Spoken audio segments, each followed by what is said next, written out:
with it. If no one trades another Bitcoin ever again, it falls to zero. Hold on. That's a very big statement. There's chaos in the universe. It's always increasing. Everyone's going to go to war at some point, so everyone's beefing up on defense. The incentives you create by allowing the government to steal is so wrong that we're going to create an entirely new system. We've accomplished nothing. We have not done what Bitcoin is there to do, and therefore we will be rewarded with zero. Do you think that we are in a truly once-in-a-lifetime moment that people should stop, pay attention, figure out what their crypto strategy is? Absolutely. We are at the culmination of the post-World War II period. We've had 4 generations since then. So all the people who fought in the war are pretty much dead. So we've lost that knowledge, that reticence to ever do something stupid and terrible like a total world war ever again. Now we have people around the world who are celebrating these leaders who are bombing indiscriminate civilians because it, solves their particular issue, whatever that is, because we don't have this institutional knowledge that everyone else is dead who would participated in World War II. So, and we also have a situation where the United States did very well out of World War II and created a whole global system that to preserve their hegemony, and now that's coming undone. And when top dog is getting challenged by the dogs at the bottom, there's always conflict.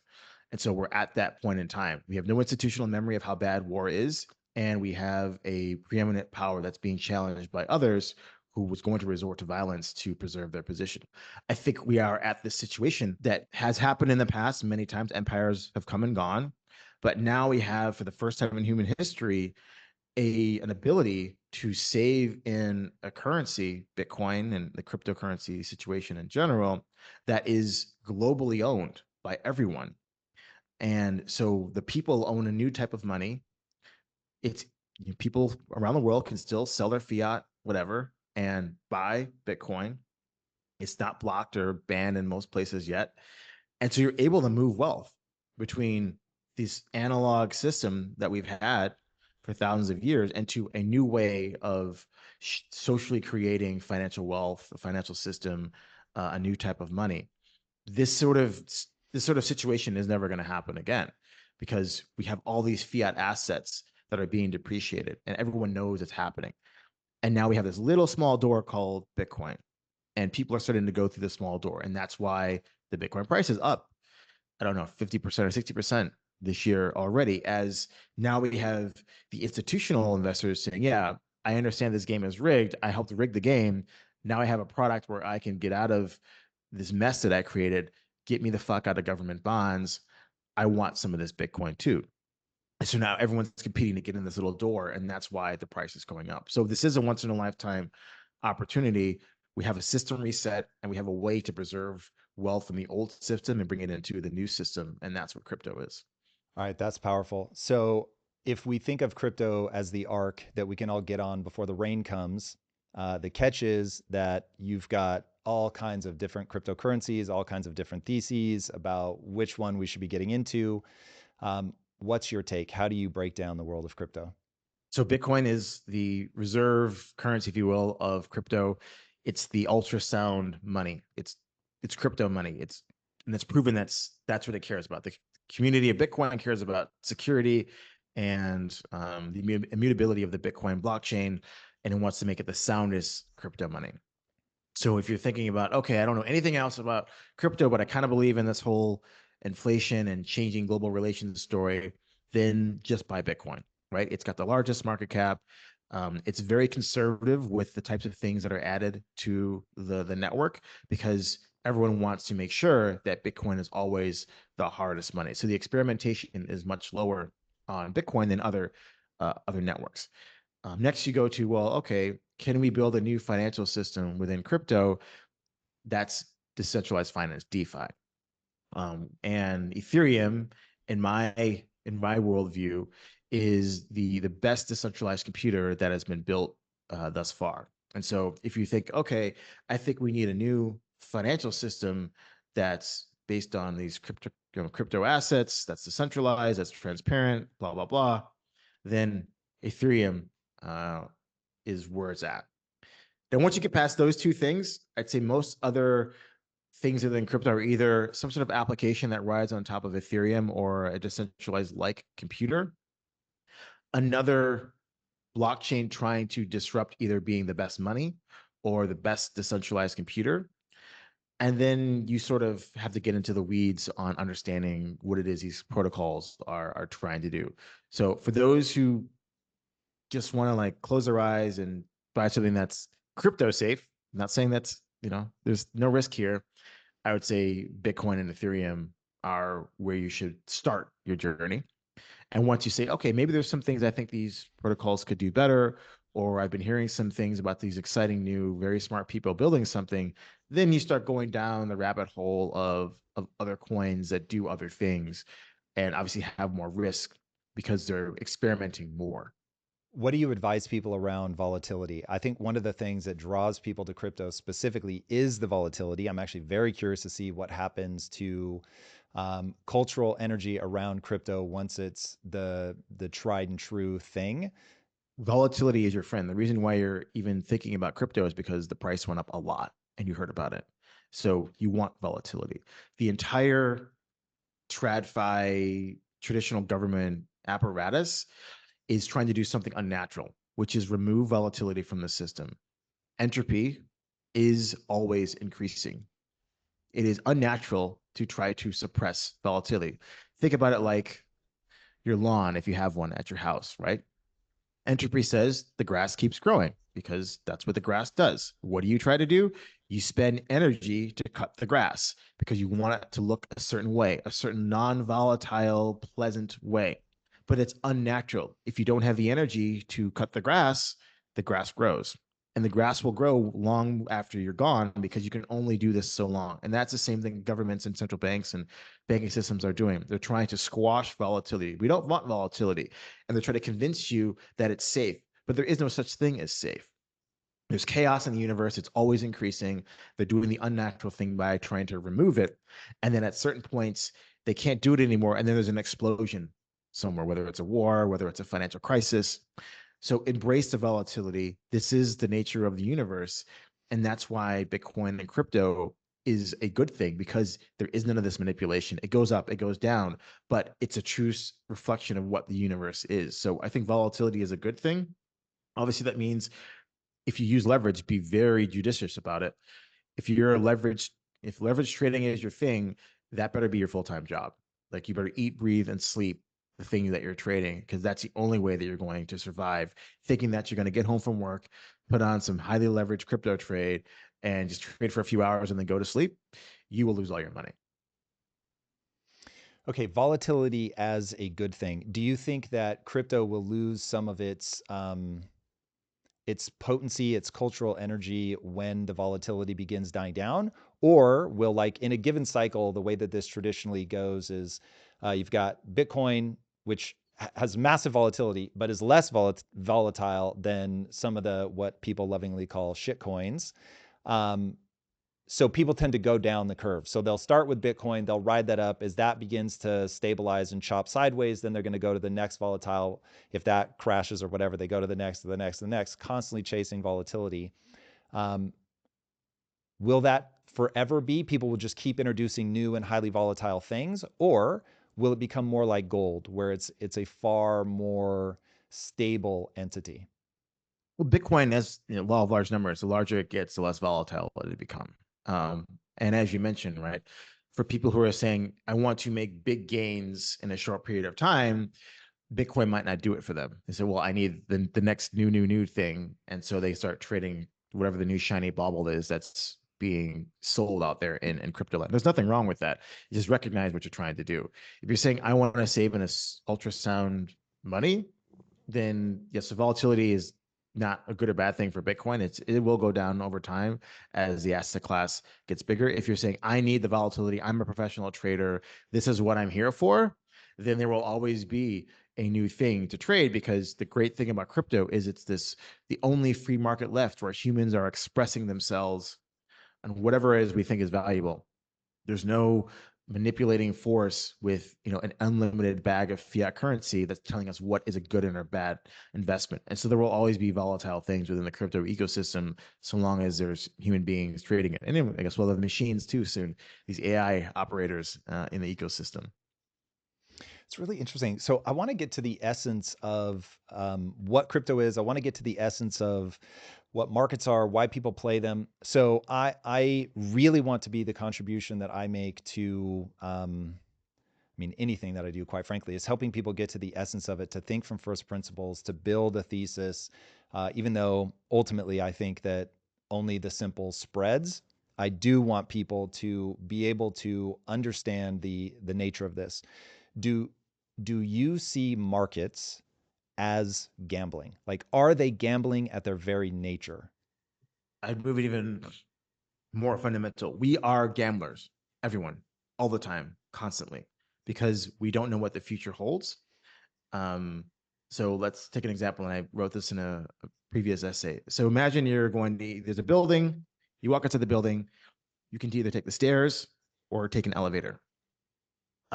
So taking the stairs, using your own feet, walking up is safer than the mechanical thing, which is an elevator. But walking up the stairs takes more energy than riding up the elevator. So what do? Well, your brain, whether you're conscious of it or not, is constantly evaluating the probability that if I do one of these things, will there be harm that comes to me? And is the probability of that harm outweighed by the gain, whether it's time or energy, by using one or the other modes of transportation?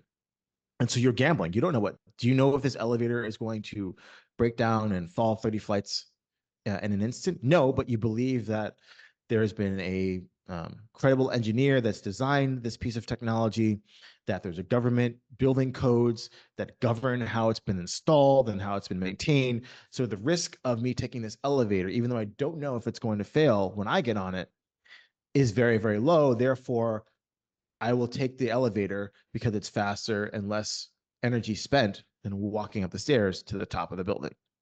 Right. So we gamble all day, every day, because the future is unknown. So for people to say that, oh, markets are bad because it's gambling, no, your whole life is a gamble. You do not know what's going to happen one moment to the next. You are constantly assigning a probability to the future.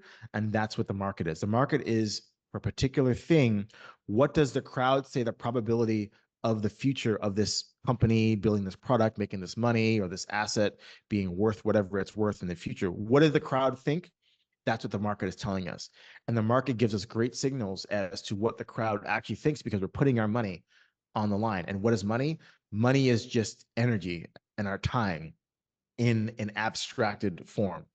That's why money is the most important thing in any society, because if you degrade the value of money, you degrade someone's time and their effort and their energy.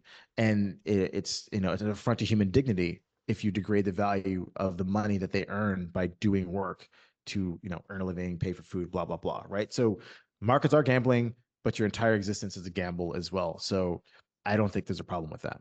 Oof. Okay, this is really interesting, and it goes back to what I was talking about with the ability to save from where I'm sitting feels like it should be a human right. Okay, let me just go back and recap what you said. Money is energy and time in an abstracted form. So you go to work and you do a thing that the world says that they value, which is why somebody's willing to pay you for that, because they're able to create a thing that they sell to somebody. So you spend energy and time creating a thing that people want to buy.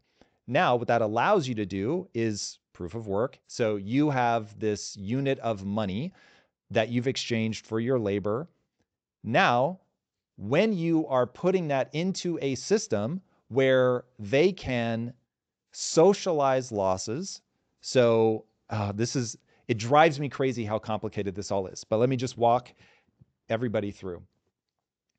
What ends up happening in the current Keynesian economic model that we have, which I'll give a brief summation of Keynesian economics. If you see that I've gone wrong in any way, please jump in. Keynesian economics is basically, hey, the market left to its natural devices is going to swing wildly. There are going to be massive upsides. There are going to be massive downsides. And if you if you get to one of the moments where the economy is not able to progress forward, part of the reason it may not be progressing forward, and this was the break from the classical model, is that people are just poor.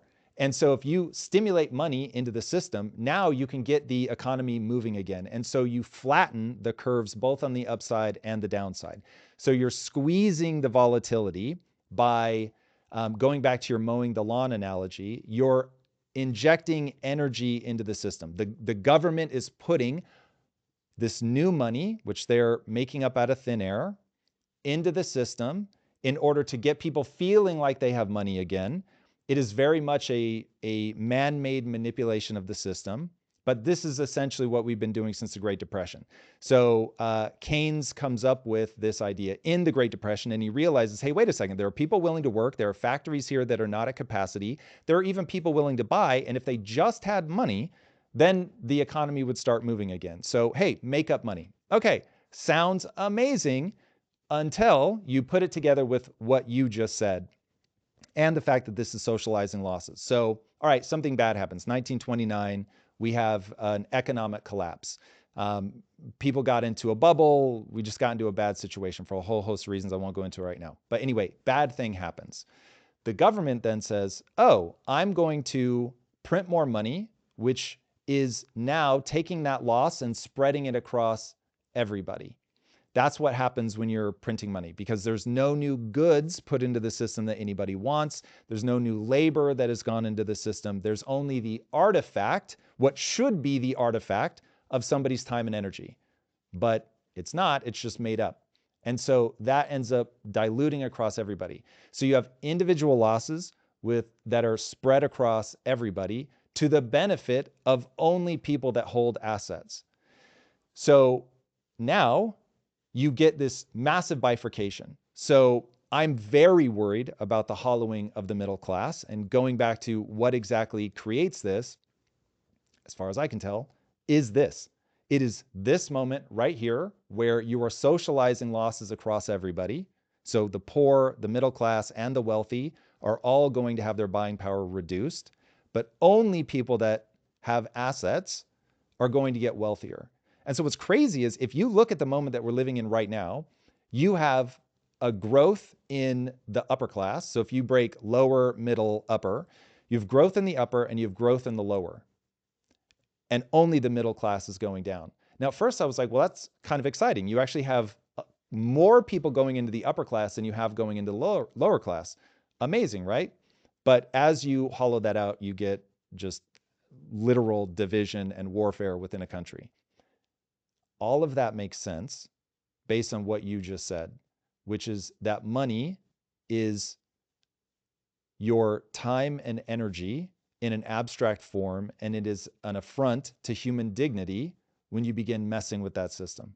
Yes. Now, laying all that out, this is why I am really unnerved by the moment that we're living in now. And I'll try to tie this all back to crypto as the potential arc that we're all going to get on as the rain continues to fall. But just today, one of my employees came up to me and was like, I'm finally seeing the data that backs up what I feel, which is I just cannot get, she didn't say American dream, but that was the punchline. I can't afford to buy a house. I see other people making huge amounts of money and I'm not able to get ahead. And on paper, it seems like I'm making enough money, but I just don't feel like I'm getting anywhere. And so she isn't positive about the moment that she's in, nor is she optimistic about the future, because there are these cues that people look to: buying nice things, having a nice car, having a nice house, feeling like you can afford children, feeling like when you retire, it's going to be travel and fancy restaurants, and it isn't going to be me working until I'm 85 and, super unhappy. And so when you take that, you take the anger, you take the frustration, you take the GameStop of it all. Again, people YOLOing in, people, I don't want to say following sort of culty ideas, but like an idea will gain momentum and they just get on board with that momentum.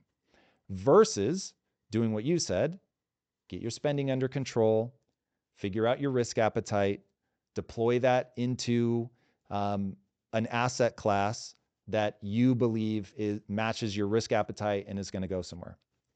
Okay, so there's been a demoralization of people. They don't understand what it is, but it's, not to be too harsh, but it's Keynesian economics. It's the manipulation of the currency. It's the massive inflation to deal with debt.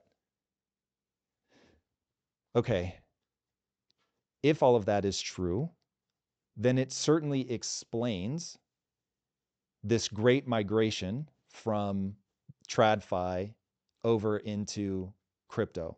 Does all of that feel right? Or do you feel like I'm being unfair to the current economic situation, to Keynesian economics? Maybe I don't understand it.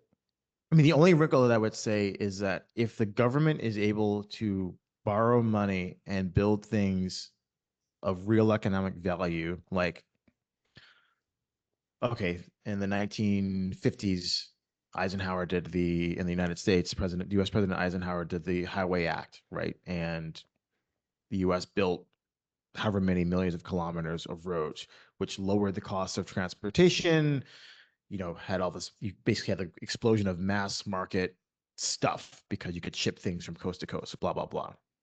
In China, you had building of hydroelectric dams. Okay, there was some environmental costs, but it brought electricity to the countryside. And so these are only projects that governments can do because they have the ability to tax and spend on a aggregate level. So I'd say the only caveat is if you're able as a government to build these types of things that have a rate of return greater than the implicit debt cost that you're hoisting on the economy, then those are good things to do. The problem is that there's a finite amount of projects like that. The society that you're building these things in can only accept so much of this infrastructure spending. The problem is that governments don't know when to stop. They don't know. They think everything's going to be like the Highway Act in the 1950s in the United States, or building Three Gorges Dam in China, versus where it is today, which is they're building a lot of stuff that has no value because it'll never earn back its return. If you want to be able to enjoy a glass of wine with dinner or a cold one after a long day, but you don't want to take away from your ability to focus and be productive the next day, you got to check out ZBiotics. ZBiotics pre-alcohol probiotic drink is the world's first genetically engineered probiotic. It was invented by PhD scientists to tackle rough mornings after drinking. Here's how it works. When you drink, alcohol gets converted into a toxic byproduct in the gut. It's this byproduct, not dehydration, that's to blame for your rough next day. ZBiotics produces an enzyme to break this byproduct down. Just remember to make ZBiotics your first drink of the night, drink responsibly, and you'll feel your best tomorrow. Go to zbiotics.com/impact to get 15% off your first order when you use impact at checkout. ZBiotics is backed with a 100% money-back guarantee, so if you're unsatisfied for any reason, they'll refund your money, no questions asked. Remember to head to zbiotics.com/impact and use the code IMPACT at checkout for 15% off. What are we building today? Well, I mean, I'm saying we as a global society. I don't know what politicians in the U.S. are building, or China, or anywhere. I'm just making a sort of a blanket statement of people. I don't know. Isn't Biden doing, what's it, the Inflation Reduction Act, or some sort of act that they're building stuff and all these government subsidies to build things, whether it's electrification of the grid or whatever, right? There's industrial policies for governments around the world saying we need to build whatever it is we think is valuable as a government. Sometimes it's rooted in market signals. Other time it's just, hey, I want to give a backhander to my boy in my district. That's the problem. There is good that can be done doing that, but politicians abuse it, and we're at the abusive stage of the initial gains of building some of these pieces of public infrastructure. Now we're just doing stupid shit. Ray Dalio talks a lot about debt cycles and the inevitability of how this just loops over and over. Is all of this inevitable? And do you think that the migration to cryptocurrency will be complete and we'll never be back in a system like this again? Or do you think these systems will coexist? So it's definitely not inevitable. The great example is what's happened down in Argentina. So the policy of Argentina is, if you've never been, it's a beautiful country. I fucking love it down there. I've been skiing there, and to the falls and all kind of stuff. It's got a massive coastline. It's got arable land, great food, great wine, space for people to live, and yet it's mired in poverty and inflation because of political choices of Keynesian taken to, another level, the Peronist sort of political culture down there. And the people, after, I don't know, 50 or 60 years of this shit, are finally fed up. Let's try something different. And you have President Milei down there who basically campaigned on a promise of, I'm going to cut down government services, close a bunch of ministries. We're going to balance the budget. And he's already balanced the budget, I think, within the first quarter or two of him being there. And so we'll see how the economy reacts. So the people do have an option. They can reject what the elites are telling them. Oh, there's only one way to do this, which is print money and do Keynesian economics. No, there's another way, which is you earn them, you propose taxes. We, the people, agree to pay these taxes, and you, the government, do what we told you to do: build roads, build schools, healthcare, police force, blah blah blah, and don't do anything else. And this other bullshit that the government has tacked on to their responsibilities, and created all these deficits. So there is another option, but it requires people to understand, where's the situation. There isn't just one way to do things. There's another way to do things. There's a way to run the government like you run your household. You make $100 a month. You're only able to spend $100. That's it. No, nobody runs our household like that, though. There's something about the culture that we're in right now, because if you look at debt, the government operates on a debt. Businesses are all in debt.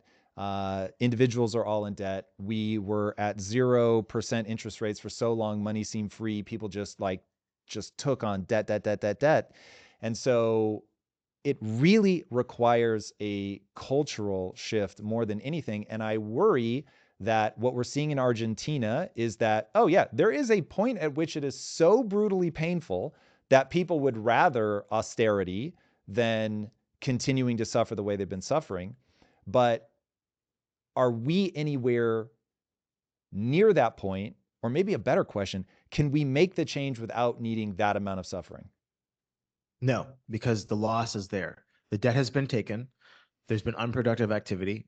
And this is the global thing, right? Global debt to GDP is, I think, 360% per the World Bank or something like that. And it's been accelerating over the past 2 decades, right? So there is an implicit deadweight loss in the system. The question is, who bears the loss? Now, that's what every government is tackling. What does every government do? They push that loss down onto the people themselves via an inflation tax. But the loss has to be paid. It's not like the Argentinian situation is without losses. People are going to lose money in austerity, right? The question is, who loses the money? So if it's, I don't like austerity because deflation destroys the banking system. Well, in a capitalist society, what happens when a bank goes bankrupt? The unsecured creditors take over the bank. So put the fucking CEOs of Citibank and JP Morgan and Goldman Sachs and Morgan Stanley on the fucking street after 2008 and give the bank to the depositors. That's how bankruptcy law should work. It didn't work in that situation. They would rather save the managers of the banks than allow the people who are unsecured creditors of the bank take it over and run it how they think it should be run. So I think we being a lot of capitalistic systems, and even in China, they have these sorts of bankruptcy sort of laws. It's just that nobody wants to use them because it's going to disenfranchise the elites. We have all the tools available to us. We've thought about these things. We're just unwilling to use them because of who bears the pain. So that's the situation. But I think when more people realize the reason why crypto exists, crypto is valuable because we're unwilling to take these losses. If all of a sudden the United States and China and Europe and Japan said, we're going to run balanced budgets, we're going to cut out 75% of all these government services, I would be thinking hard about whether I want to be long crypto at that point. And maybe I should be doing something else because the societal mindset has changed to something more responsible. And maybe we're not going to see these massive price gains in crypto because the fiat debasement part of the equation has ceased. Okay, so if that's a scenario that would cause you to rethink crypto, if all of those governments were, hey, we're going to be like Argentina, we're going to get our stuff together, we're going to run a balanced budget, how would you respond to that in terms of your investment strategy? There's obviously going to be some a lot of short-term pain. And then you have to see, what is Bitcoin or crypto worth? Really fast, will you explain why will there be short-term pain? What happens in austerity when we're not printing? Like right now, the US government is so in debt that surely if they were to just balance the budget immediately without printing any more money, that holders of government treasuries, bonds, poof, they would be gone. Yeah. Who owns the bonds? Rich people and banks. So that's who suffers. If who's making all these, the U.S. Treasury spends about $1 trillion on an annualized basis in interest payments. Who is getting these interest payments? All the motherfuckers I saw at the ski resort, who now get 5.5% on their cash. And great. I own these Treasury bonds. I'm getting 5.5%. I've got a good capital base. I'm going to go enjoy the world, right? It's all the rich people who own these financial assets. They're now worth a lot less in a deflationary environment. The primary one being government bonds, who now the government's, oh, we're going to balance the budget. And guess what? All that debt, we're just going to gone. I mean, you can do it. Debt jubilee. It's happened in the past. Study the Roman Empire and, Greek Solon and certain people. Like, it's a feature of the society where a leader comes and says, this is not a good idea for the rich to be rentiers on the entire productive capacity of society. Let's destroy that asset that they have and re-equalize system. We forget that this happens, but it has happened in the past. And so if we did something akin to a debt jubilee, who loses? Rich people. And then at some point, if the government does float another bond with a more balanced budget, then, that might be a good investment at a very high rate of return. Is that better than owning something that has made its gains in fiat terms? I'm not saying that the Bitcoin network is not valuable.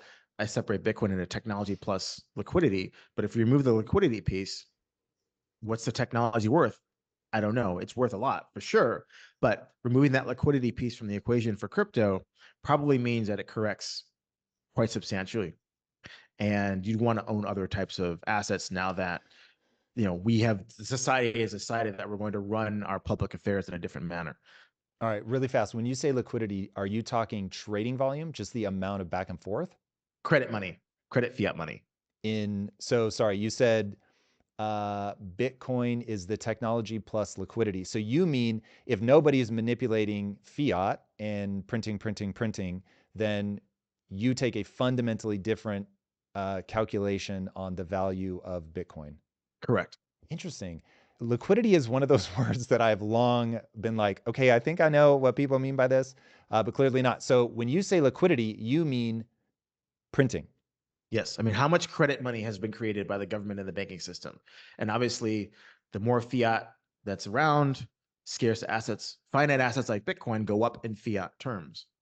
But that's just a denominator issue. It's not anything. The value of Bitcoin itself as a network of peer-to-peer decentralized electronic money, again, that has a value. What is that value? I think it's very valuable. Is it, I don't know, what's the Bitcoin market now, like 2 trillion or whatever it is? Is it that? To remove all the money printing, we said, US dollar, the yen, the yuan, the euro is now sort of very stable currencies, not going to go up or down much in terms of their supply. Do I want to own crypto anymore? Maybe not at this price. Maybe there's something else I'd rather own.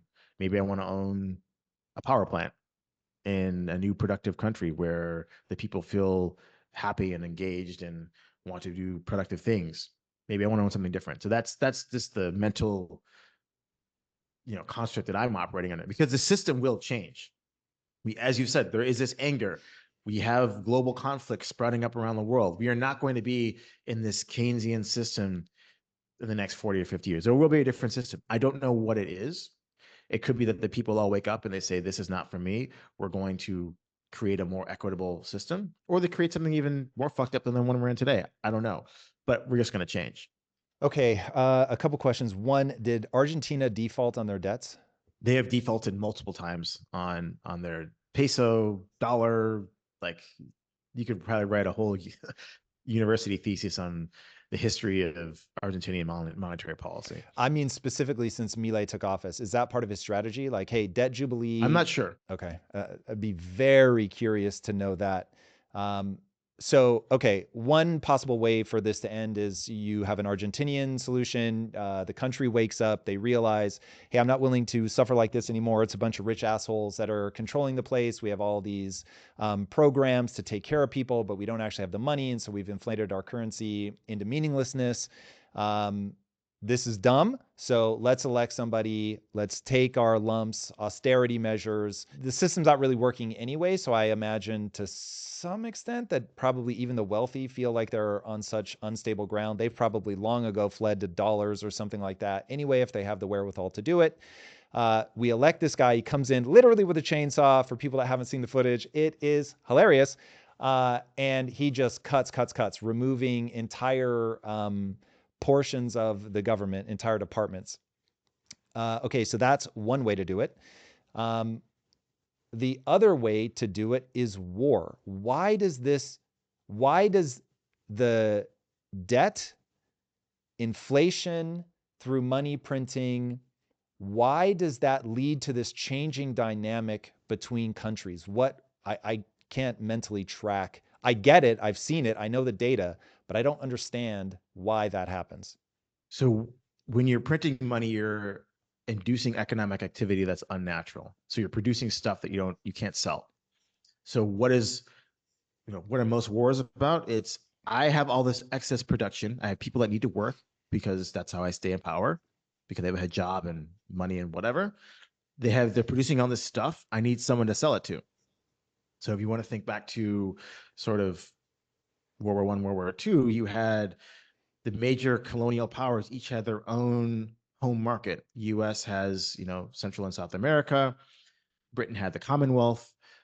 French had the West Indies and sort of parts of Africa. And Germany was like, hey, I'm a white imperial power. I deserve some colonies too. Rather than going into Africa, my colony should be Russia. You read what Hitler wrote, he's writing about taking the Russian land and creating space for the Russian people, for the German people. That's why he did the dumb thing of attacking Russia during the winter. Didn't learn his lesson from Napoleon. The Japanese wanted their colony. They thought they were a powerful colonizer as well. And China, specifically Manchuria, would be their sphere of colonial projection, and their market would be Southeast Asia. And as the Western allied powers challenged that assertion that Germany and Japan could have these colonial spheres of trading influence because they also had overproduction as well. Remember, coming out of the Great Depression, what was the problem? Too much production, nowhere to put it, deflation of assets. Everybody produced too much shit. They needed to sell it somewhere. So that was a genesis of all these of the world wars. Now, what do we have today? China has exhausted its ability to build roads, pump a property bubble. Now they're saying we need to manufacture more stuff. Well, so does America. They need to manufacture more stuff. So does Europe. They need to manufacture more stuff. Why is Europe all pissed off at China right now? Because China's the largest auto exporter in the world, surpassing Germany and Japan. And they're like, oh, fuck. There goes the one industry where we were kicking ass, which was high-end luxury cars and your German and French vehicles. China's beating us at this like hand over foot. So everybody's producing stuff because they're just printing money. Say, go to work, make stuff. And then it's like, okay, where do we sell it? Oh, we need to sell our goods in China. China needs to sell their goods in America. Well, nobody wants to open up their turf to others because they need to sell stuff, not to buy others. And so that's why when you print this money and you have all this uneconomic activity happening, the drive to sell your goods in other markets is what prepares the road to war. Oh, you're not going to let me sell this particular type of product in this country? Well, fuck you, we're going to war. And I'm going to make sure that you can't sell your stuff into my turf. And that is what we're gearing up towards as all the major economic blocks are like, okay, we need to keep people in their jobs. So we're going to print the money, they're going to make stuff. And now where do we sell it? That is very fascinating. It certainly is not the only reason that we go to war, but that is a very good explanation for how, when the war's basic cause is economic, or when the debt begins to get out of hand, why this ends up marching us towards war. That makes a lot of sense. Do you see a way to unwind this? So once is it austerity or war? Are those really the two options? Or do you see us being able to really in this moment use Bitcoin as the arc that allows us to avoid either of those catastrophic floods? Crypto is a way for you to sidestep some of the negative impacts of austerity. And austerity is not uniformly distributed in terms of its pain, right? The people who have the most pain are those who have the most assets because the cash flows are depreciated under austerity. There's no more government printing press that's making these things go up in value. So if you did the thing that what you were told to do, get on the hamster wheel, work your ass off, and you were able to, through hard work, build up a fiat nest egg, and you recognize that this situation is untenable in terms of a very small slice of the population getting very, very wealthy while everyone else is suffering, then it behooves you to get out of those fiat assets. Now, previously, there wasn't really an easy way to do that, but now we have crypto. So now if you have fiat assets that are, your saving vehicles, or even just the little bit of fiat money that you're able to save, you can now sidestep. You can vote for austerity to rebuild your society into a more equitable situation, but at the same time preserve the little bit of wealth that you've been able to accumulate in the fiat system by porting it over to crypto. And then, once things have reset, then reevaluating, okay, well, maybe I am okay with owning a government bond that yields 10% if the economy is growing at 5%. That's a great return for me. I don't need to have this crypto thing. Maybe it's too volatile for me. Maybe I lost a little bit of money trading some particular coin. I just want to own some sort of bond in a government that I believe in and respect. Cool. Now, you're getting paid to take that risk versus now you're not getting paid appropriately to take that risk. This is a really interesting moment that we live in. So history doesn't repeat, it rhymes. When you look back, I think Ray Dalio has done such a good job of breaking this down, how the debt cycle loops, and how going back 500 years, you see the rise and fall of empires, that they roughly last 150-ish years, that the sequence of events is such that you have a debt jubilee. I mean, I guess it doesn't start with a debt jubilee, but every cycle will repeat with that. And because you said you use that as a way to reset to get a more equitable situation. But the reality is it's only going to be equitable for a while, because once you're dealing in a world where people clip coins, which is the OG way of inflating money, or the current way, which is you literally you have the Fed buy assets from the government, you're inflating the money supply. You're reducing you reduce its purchasing power. That it is inevitable, if you allow that people will get themselves out of trouble, because if people are in pain, they're going to freak out. They're going to lash out at the government. They're going to say, I want you to protect me, which it's predictable. So you know that people are going to do that. So you print money so that you can get reelected. So as long as people have to get reelected, and one of the ways to get reelected is to print money, people are going to do that. And so you end up back in this cycle. The fascinating thing is that it only comes down to any one person's individual lifetime. That's all they know, and that's all they really care about. And so if you can push this off 150 years, you really don't care, and it begins to loop. However, we are living through a technological revolution right now that I think is causing a rapid divergence between the generations, which cause them to have very different worldviews.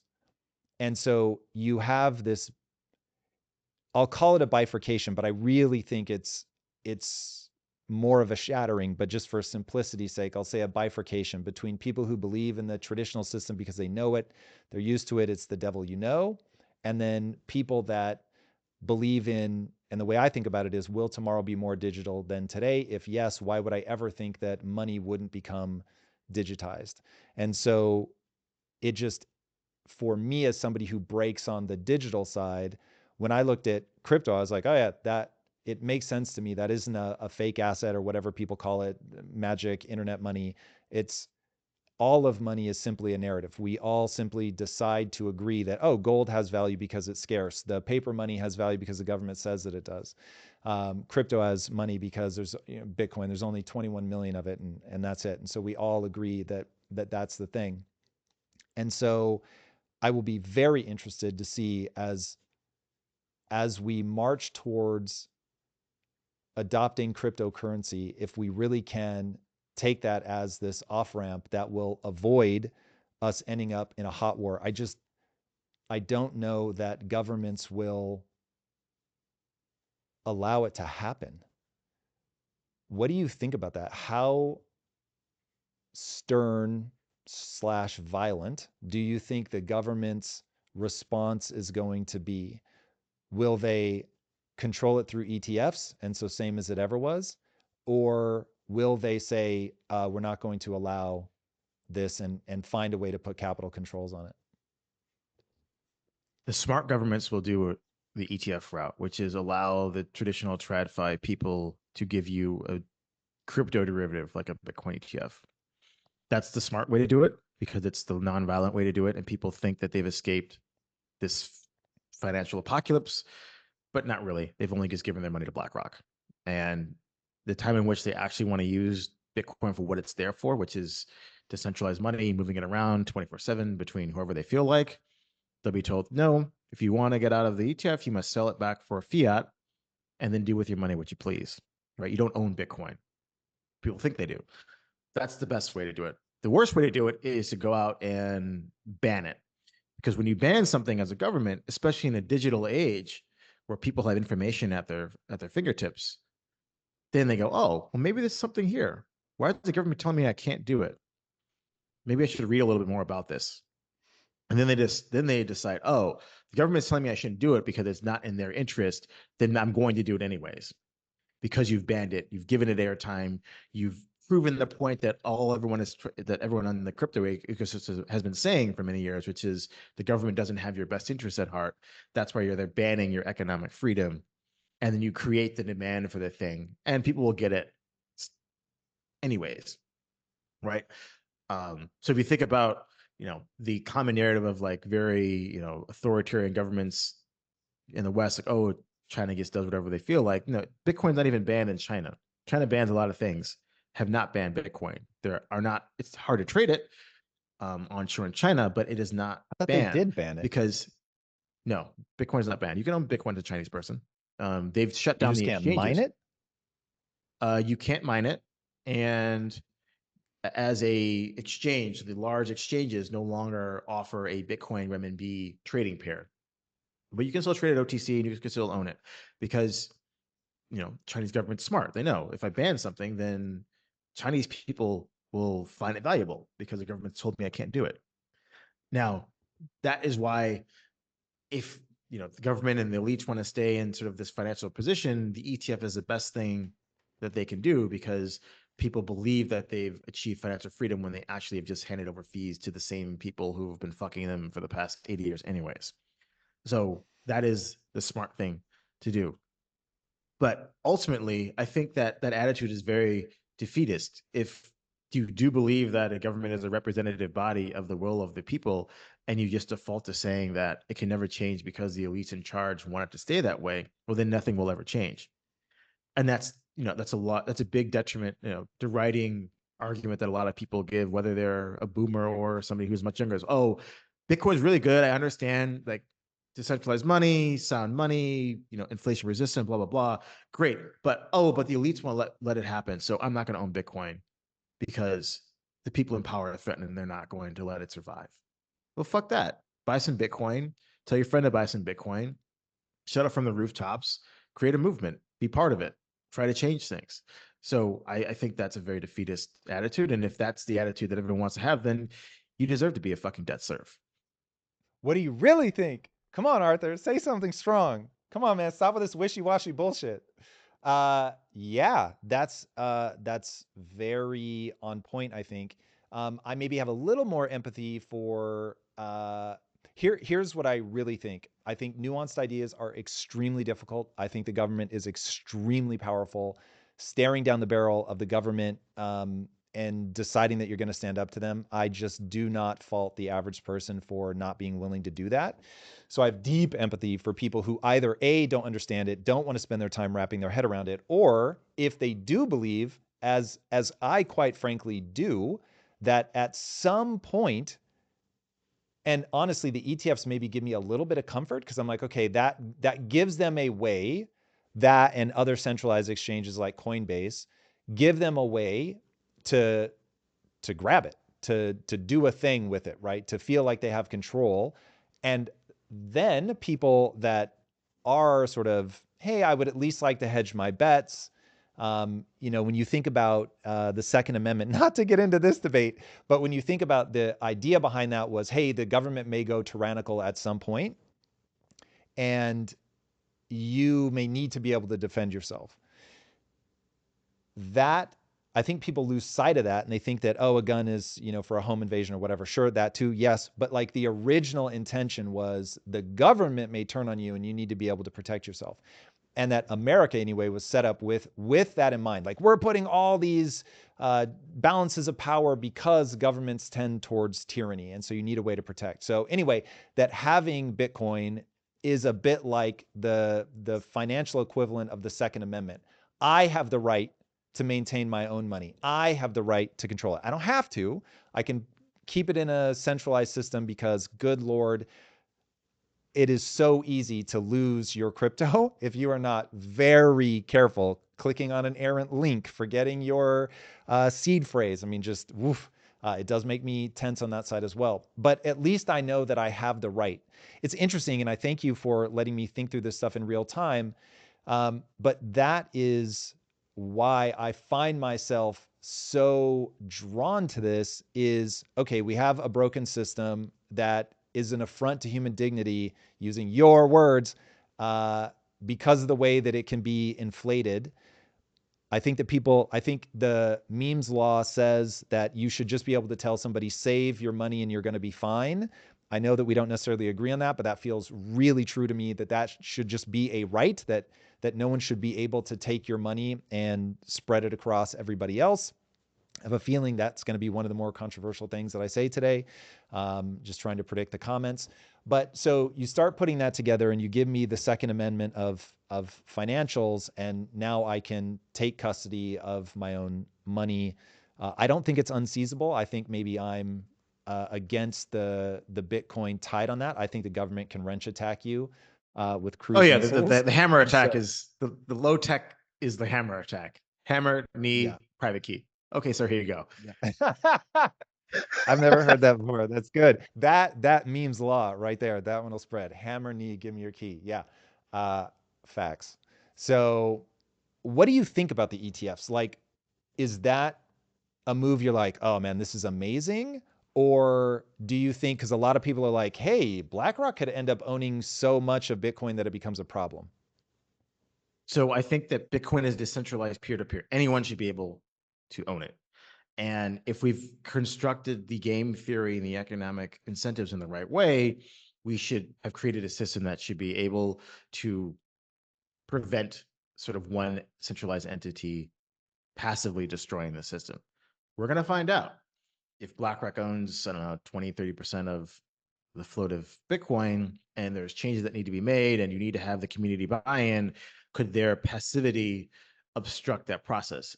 I don't know. We're going to have to find out about that. But the beautiful thing about Bitcoin, which is different than gold, is that Bitcoin must move to have value, because the miners who expend energy to improve of work, to upkeep the system and process transactions, must have transactions to process so that they earn fees to pay for the electricity and the energy that they're expending. Versus gold is just a piece of, it's a thing. Just be, if the gold sits in a vault for the next 10,000 years, it's still gold. If Bitcoin, if no one trades another Bitcoin ever again, it falls to zero. So if we do get a centralizing force in Bitcoin that essentially hoovers up all the supply and doesn't do anything with it, then it goes to zero. That's beautiful. We have the out already. Bitcoin is worthless if you do nothing with it. If we do nothing with the tenets of peer-to-peer decentralized money, you've essentially just gone around in a circle and done nothing.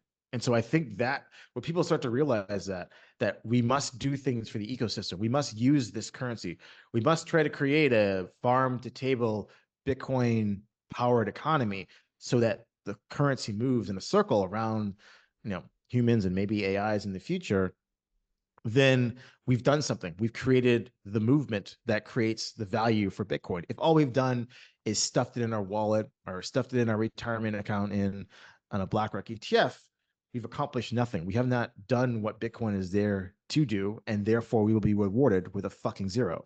And so I think that's absolutely beautiful. And then we can rebuild the system again. It's a common delusion that we created this computer game called Bitcoin, and now it has economic value. We can do it again and try to rectify the mistakes that we made in the first iteration. So do you think that Bitcoin has a fatal flaw? No, I don't think it has a fatal flaw. I think that it's a resetting system that will respond to, if the external environment doesn't create movement, if the currency isn't moving, if it's not being used, then it should be worth nothing. Interesting. Tell me why that's a good thing. Because if we go back to the rentier, like just a person sitting on a government bond and doing fuck all with their life, not improving the human condition at all, but they get to enjoy the fruits of everyone else's labor by doing nothing. Is that a sustainable situation? Because that is what the fiat currency system is. Accumulate a bunch of assets, sit on your ass, do nothing, and because you're rich, you're going to be fine. Or you can accumulate a lot of Bitcoin, but you better do something with it. You better invest in companies or spend your Bitcoin on services to prove that this is a currency system that should be used, or do something to increase the value of this system. Otherwise, what you've spent all your effort doing is going to amount to nothing. You don't just get to sit on your ass just because you're rich. At the extreme, obviously, we're not at that point right now. This is a very, down the line type of thinking, taken to the extreme. But I think that Bitcoin in its design solves this issue of the rentier situation where you have a bunch of very lazy rich people who are rich because they're rich and they don't do anything else to keep them rich. Okay. That feels weird to me. So I'm assuming when you say rentiers, you're talking about what people commonly refer to as rent seekers, which was a concept I never quite No, understood. I mean, maybe it's more of like it's like a pre-French Revolutionary, like essentially you had rentiers, which was the French government bond, and it paid, I don't know, 3 or 4% coupon, whatever it was, right? And so you basically had all the nobles did fuck all. They owned all these government bonds that paid all this interest, and the government just taxed the fuck out of all the serfs and everyone working on the farmland. And so then everyone else got to build their nice chateaus and sit on their ass, right? That's what I mean by rentier. It's somebody who just earns interest. They do nothing. Great life if you're able to have it, but you're not producing any sort of productive value for the economy. And obviously that was a corrosive factor that led to part of the reason that led to the French Revolution. That's what I mean when I say rentier. It's I've got a lot of capital. I just own a security that pays me some interest, but I'm not doing anything else to contribute to society. I'm not making money essentially move. Similar to Bitcoin, if it's all just sits in an ETF, it's not moving, it's not doing anything. What have we really created? Okay, just another financial asset that's held in a portfolio. That's not why it was valuable in the first place. It was valuable in the first place because we had created a new way to move value throughout a human economy. So it must move. It must do something to be valuable to prove that it's a peer-to-peer decentralized monetary system. If it's just sitting in a portfolio, then just own something else. But why own Bitcoin? You're not owning it for what it's there to do. So this sounds like a contradiction of the narrative around Bitcoin being digital gold. Because what I hear you describing is Ethereum. No. Ethereum, so I'll separate Bitcoin as money. It's a monetary system. You're able to move monetary values around. Ethereum is a decentralized computer. Now, Ethereum and Bitcoin could have, I think, competed on moneyness if not for the 2016 DAO hack situation. So for those of you who don't know what happened, there's a company called Slockit Stephen Toole, and he wanted to basically do a big raise of money for his an IoT protocol called Slockit.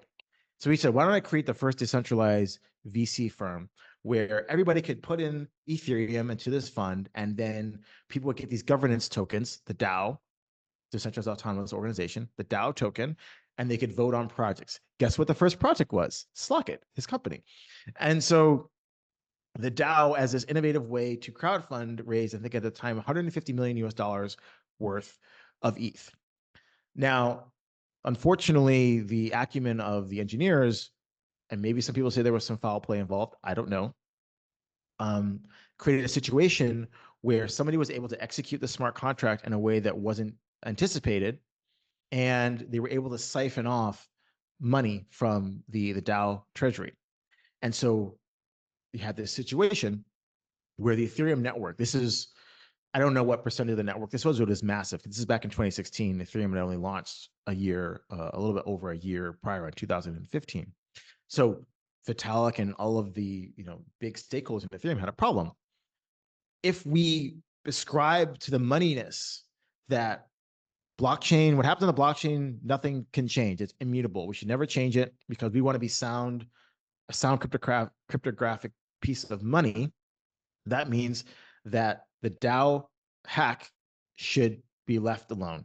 And okay, too bad that people lost, all their money on this project, which was a big percentage of the network at the time. We're going to be money. Money says you can't ever change, just like Bitcoin, immutable. There is no changing. You send Bitcoin to the wrong place, sorry, that's it. The community and Vitalik and some of the other people thought, no, we want to be the decentralized computer. And to forward this vision of being a decentralized computer, we need it to be usable. We need to have this network continue. And therefore, we're going to advocate for a hard fork that rolls back the network to a time before the DAO hack was created, fix this issue so that everybody gets to keep their money, right? And this is what happened. They chose, let's be a better decentralized computer and get more users on board and give them a redo, versus being the hardest money ever known, which is Bitcoin. And obviously the community voted in favor of this because there was two currencies created, Ethereum under the symbol ETH and Ethereum Classic under the symbol ETC. Look at the price of the two. Ethereum is, I don't know, what is it now? 4,000, whatever it is. ETC is maybe a few $100. If that, I don't even know if it still exists. So the community voted, we don't want money. We've got Bitcoin. Bitcoin's money. We want a decentralized computer. Be the best decentralized computer you can ever be, Ethereum. And that's what they've done. So I know lots of people in crypto will disagree with me on this, but that is how my mind works on the difference between Bitcoin and Ethereum, and predicated on this pivotal event in 2016. Then if I'm understanding you correctly, Bitcoin, you believe anybody holding Bitcoin, if they want to really make this a thing, they're going to have to build on that network and be able to buy a cup of coffee with Bitcoin. Or do something. Maybe it's not a cup of coffee. Maybe it's, I'm going to settle sovereign nations' trade flows in Bitcoin, whatever. It just needs to be used for something. It just can't just sit in an address and do nothing for the next thousands of years. No, obviously you can do that right now because it's only 15 years old. We're talking about a very long tail situation, not something that's going to happen anytime soon. It's more of a philosophical discussion of what you think Bitcoin should be doing in the next 100 or 200 years. Yeah, you said earlier that we could reset the system and solve the flaws that we built into it. So I'm having a hard, because when you describe that, that sounds like a flaw to me. As somebody who really likes the idea of Bitcoin as digital gold, I have admittedly had in the distant recesses of my mind that question of, well, what happens when the last block reward is given and that's it? All 21 million Bitcoin are now out there. And I know that that's, decades away, but that was sort of in the back of my mind. Now, it feels like a flaw to me that you would need, like, hey, I need somebody to do something with gold to make sure that we can keep it as gold. Like, I want gold to just be the thing that we all agree has properties. I don't buy Peter Schiff's argument that the thing that makes gold valuable is its utility in jewelry and whatever. I think that the reason that people like it for jewelry is that they believe it's a quote unquote precious metal. And if they didn't believe it was, because I can make something look like gold, but if you then believe it isn't actually gold, then you're bumming out. So the only thing that really makes that cool is that it's rare. And that we all agree, oh, it's a rare thing that we all agree has utility. Okay, cool. So that's going to be the thing that so many cultures over time have gravitated to and said, this is the thing that stores money better than seashells, as an example, or glass beads, whatever. It's just super hard to fake in a way that like diamonds are easy to fake, at least now. Gold is very hard to fake. Gold is scarce. Cool. We're going to use gold. Okay. Bitcoin to me, that narrative, like I'm here for that. But when I think about, oh, hey, TikTok, y'all better find a reason for this to exist. Otherwise, the miners, now miners, but in the future they won't be miners. They need to have a way to generate funds to pay for the electricity, as you said, to secure the network. That feels like a ticking time bomb. Well, it's a very important, subtle, fundamental difference between Bitcoin and gold. Gold is a financial asset. It's not a monetary network. Bitcoin is a monetary network plus a financial asset. So what is the monetary network of gold? People walking. So what did I do before I had any way? How do I transport my gold somewhere else? I got off my ass, I picked up my gold coin, I walked over there and I did something with it. The monetary network is me, a human being, eating, getting calories, doing something, right? Or I set it in a horse and carriage, or now I have a Brinks truck, right? That's the monetary network of gold. And the asset is gold. They're two different things. Whereas Bitcoin is a network and a monetary asset in the same thing. Bitcoin has value because it was created through this monetary network. If the monetary network doesn't have activity, it's not worth anything. Therefore, just like Bitcoin, the monetary network must do something or it has no value. And therefore, the currency, its native currency, has no value either if it doesn't do anything. So that's what people get mixed up when they think about gold versus Bitcoin. Yes, it's a very simple analogy, digital gold, but when you actually think about what is gold and what is Bitcoin at a very first principles basis, they're different in a very fundamental and subtle way. Yep, that is clear, man. It is crazy how no matter how much I learn about all this stuff, as the island of my knowledge grows, so grows the shore of my ignorance. It is it's unbelievable. So is Sailor out of his mind? Is he playing a He is a short-term genius. game? Okay, He is a tell me more. genius. So if there's the looming, like we have to find something to do with this, he is betting everything on the fact that we will figure out something because that man is leveraged. So guess what? So Sailor is doing a very smart trade, which is he's borrowing money in a depreciating asset at a low rate because he has a corporate entity that's able to access this market. So if you're a listed company in the US or elsewhere, you're able to access the corporate bond market and you're able to borrow at a very, very attractive rate. So he's able to borrow US dollars. We know that US dollars, the quantity of them, will increase in the future. What does he take this depreciating asset and does with it? He buys Bitcoin. So he's short dollar, long Bitcoin. Short the thing that's going to increase infinitely, long the thing that only can have a certain amount. So from a corporate finance perspective, it's a expected value positive trade because the asset his funding currency is going to inflate. The thing he's buying is going to have a finite amount. And so, I don't know what he pays on his debt, like 2 or 3%. He has a other, software business on top. So the interest costs of his debt is either partially or in full covered by the income he earns from his software business.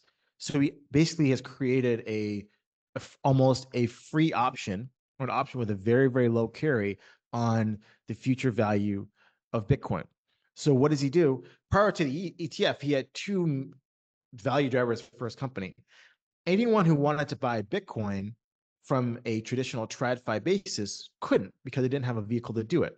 But anyone in TradFi can buy a listed US security, which is what MicroStrategy is. So if his company is just a Bitcoin option play and you want to buy Bitcoin, you buy MicroStrategy, and you don't give a fuck what he does because he's the only game in town for this strategy. Okay, now it's a bit different with the ETF, but the ETF now powers a second leg of the strategy, which is Bitcoin number go up. Okay, well, if there's only so much Bitcoin that's freely tradable, because a lot of it's held in wallets or lost or hasn't been buying yet, whatever, and now you have this juggernaut, BlackRock, Fidelity, and all these people who are buying, I don't know how many billions they've bought of Bitcoin in the last 8 weeks or so. That makes the fiat number of what Bitcoin is worth go up. And he's a corporation. He cares about his fiat value because that is what his reporting currency is. Now, so before he got the value of, I'm going to get inflows into my company because they want to own a Bitcoin proxy, but couldn't. Now they have another Bitcoin proxy called an ETF. I get number go up on the other side, and this option becomes very, very valuable. And so again, genius. Okay, let's look at it from a slightly different angle for a second. So time horizons matter a lot. So maybe this won't matter at all because he's got enough time to figure that out.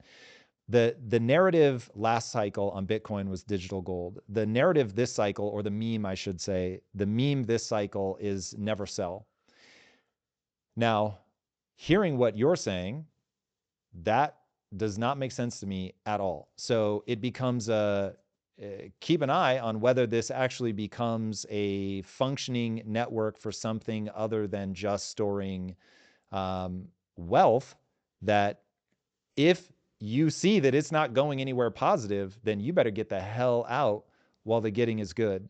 That is a far less compelling argument. So the only thing, and because again, I like to try to predict the comments to see my own argument from the outside, which is why I do that.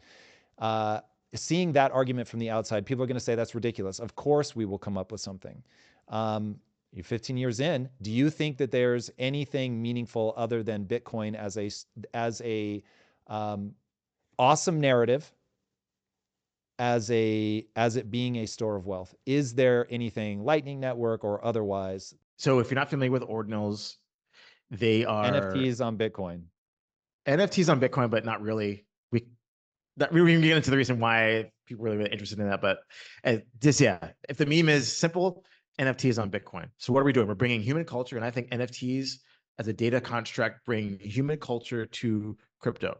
So we're going to bring human culture to the biggest and most valuable crypto of them all, Bitcoin.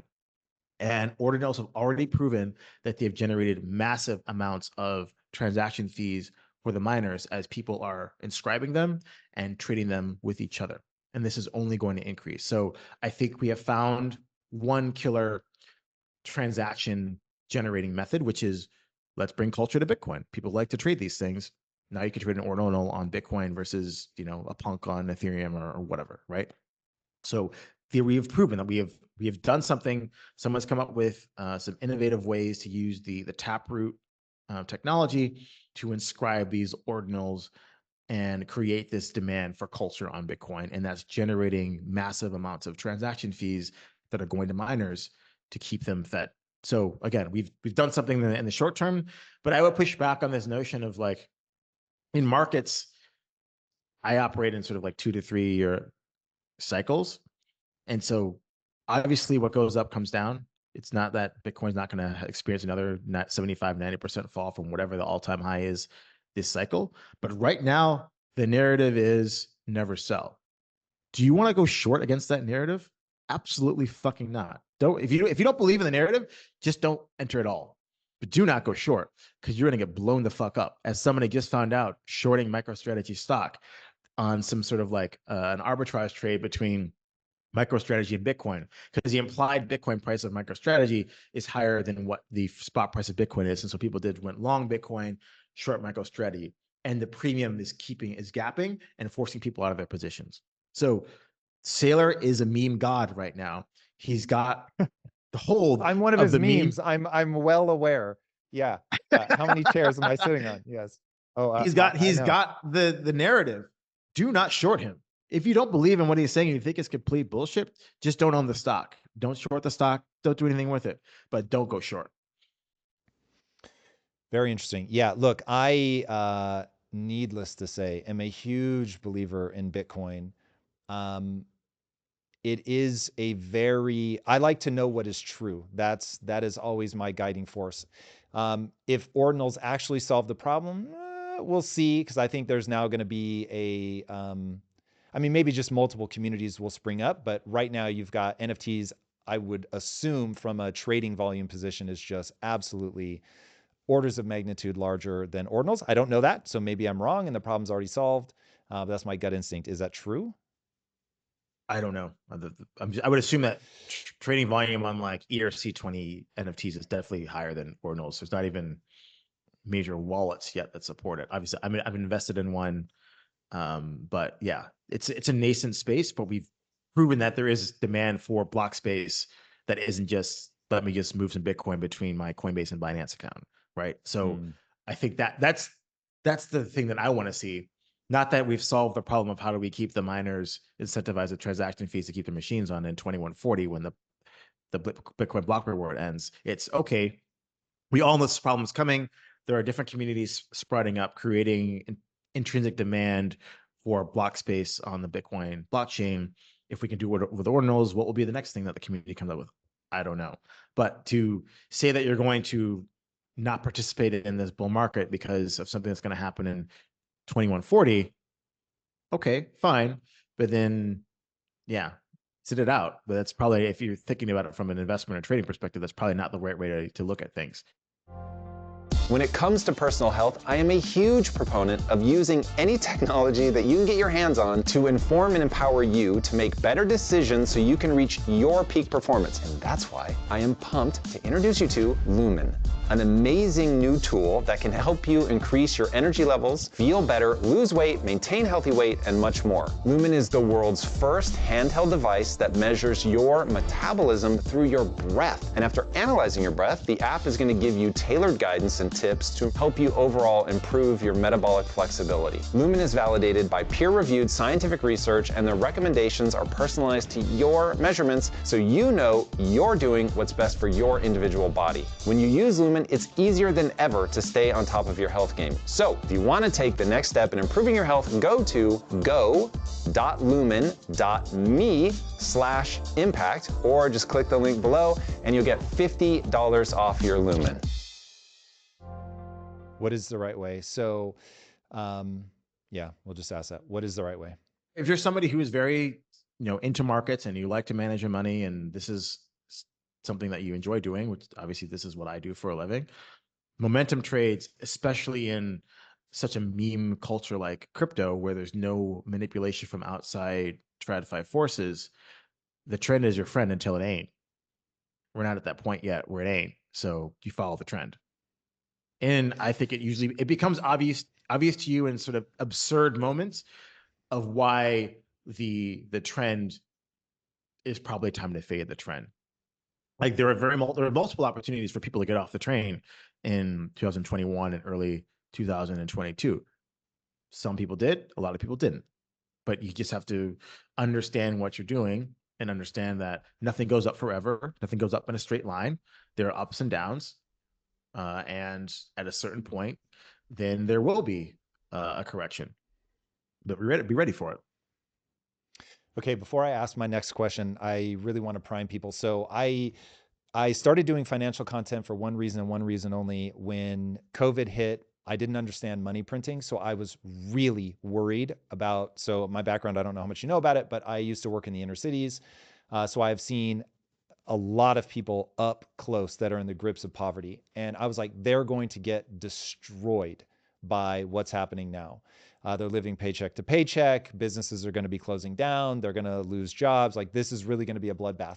And so I wanted to start making content around how I thought they could approach it just on a day-to-day level. What should they do?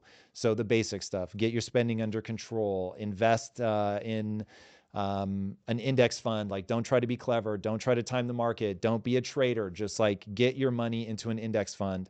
There's a guy named Wall Street Trapper who I think is brilliant at speaking to people that don't have a financial mindset, that did not grow up with that. And he was really helping them migrate into think like an owner. Make sure you own equities. If you're going to wear Louis Vuitton, own Louis Vuitton stock, right? So it was just really, that's really what started getting me into this. And then as you ask more questions, you know, as the island of your knowledge grows, so grows the shore of your ignorance. I just started realizing, oh wait, like I don't understand this part. I don't understand that part. And so you finally end up at Robert Breedlove and What is Money? And then it all starts to unravel. And then I was like, wait a second, the thing that I was trying to protect people from, it's a totally different game. And this is terrifying. So we're about to go into a part of this game, trading, looking at trends, riding waves, looking for signs to get off the train, all of that. But I want to say, because I just really believe that the vast majority of people should have a long-term horizon, that they should buy something and not mess with it. Like, for instance, I'm very heavy in Bitcoin. Bitcoin and Ethereum are just by far my two biggest positions in anything. I own some gold, I own stocks, but other than maybe treasuries, I'm just not in anything like I'm in Bitcoin and Ethereum.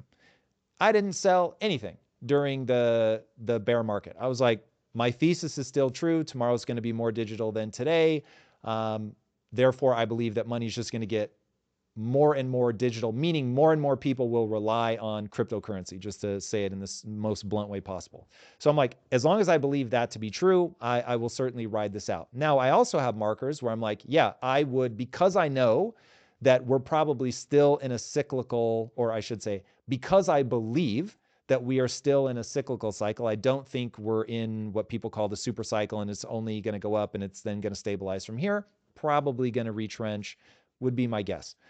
So if I miss out on some upside, whatever it is, what it is. So I have certain triggers where I'm like, if it hits this number, I will sell some of it. I would never sell all of it, but just taking some of my profits. Okay. So with all of that, highly encouraging people to be very thoughtful. And this is something you and I talked about last time. The reason the cliche of buy low, sell high is so oft repeated that it is a cliche is because people actually do the exact opposite. If you can hear my voice right now, the odds that you buy high and sell low border on 100%, because it's so hard, man. It gets so exciting. And even my dad, like a month ago, he was pressuring me to help him like get his Coinbase account going so that he could start selling his Bitcoin because it was like starting to rise. But then it started rising so much, he texted me back and he's like, actually, I don't want to sell right now. I want to hold. And I was like, Dad, you need to pick a number. What is that number where you'd be mortified that it hit and you didn't sell? Don't get sucked in. Okay, that's a long preamble, but I feel extremely, to be true to myself and my mission, I had to say that. All right. What are the signs that people should be looking for in this bull run to know whether it's time to get off the train or to keep adding more? There's no like one thing, right? So if you think about the last cycle, what was it? So FTX, this company came out of nowhere, Sam Bankman-Fried, wonder kid of the world. As I said in my essay, the right kind of white boy, just crushing it. He put his company logo on a stadium in Miami for $135 million. I don't know how much he paid the Major League Baseball Association in the U.S. The FTX logo on all the umpire outfits in the United States. And too, that's interesting that this company that didn't exist, 2 years ago is buying all these things. What does that say about the business that this person is in? And this is obviously in late 2021. And you probably would have thought that was extremely strange that this kid that you never heard of within a year and a half was able to start buying all these sports teams, logos, hanging out with politicians, blah, blah, blah. Maybe something's a bit overvalued. Now, what really got me sort of bearish, and I wrote about this at the time, probably in December of 2021. Obviously, I'm a big macro investor, consumer of research. I spend probably a few $100,000 a year on various research publications. And there's a person that I really respect. His name is Felix Zulauf. I like to call him my macro daddy. He's an older Swiss dude who used to run the large trading desk at UBS, and he has a research outfit. And he's very attuned to credit cycles, and credit cycles being the amount of money and what's the rate of change. Is momentum accelerating or decelerating? Now, obviously, if momentum of money I don't understand creation, that. Rate of change what?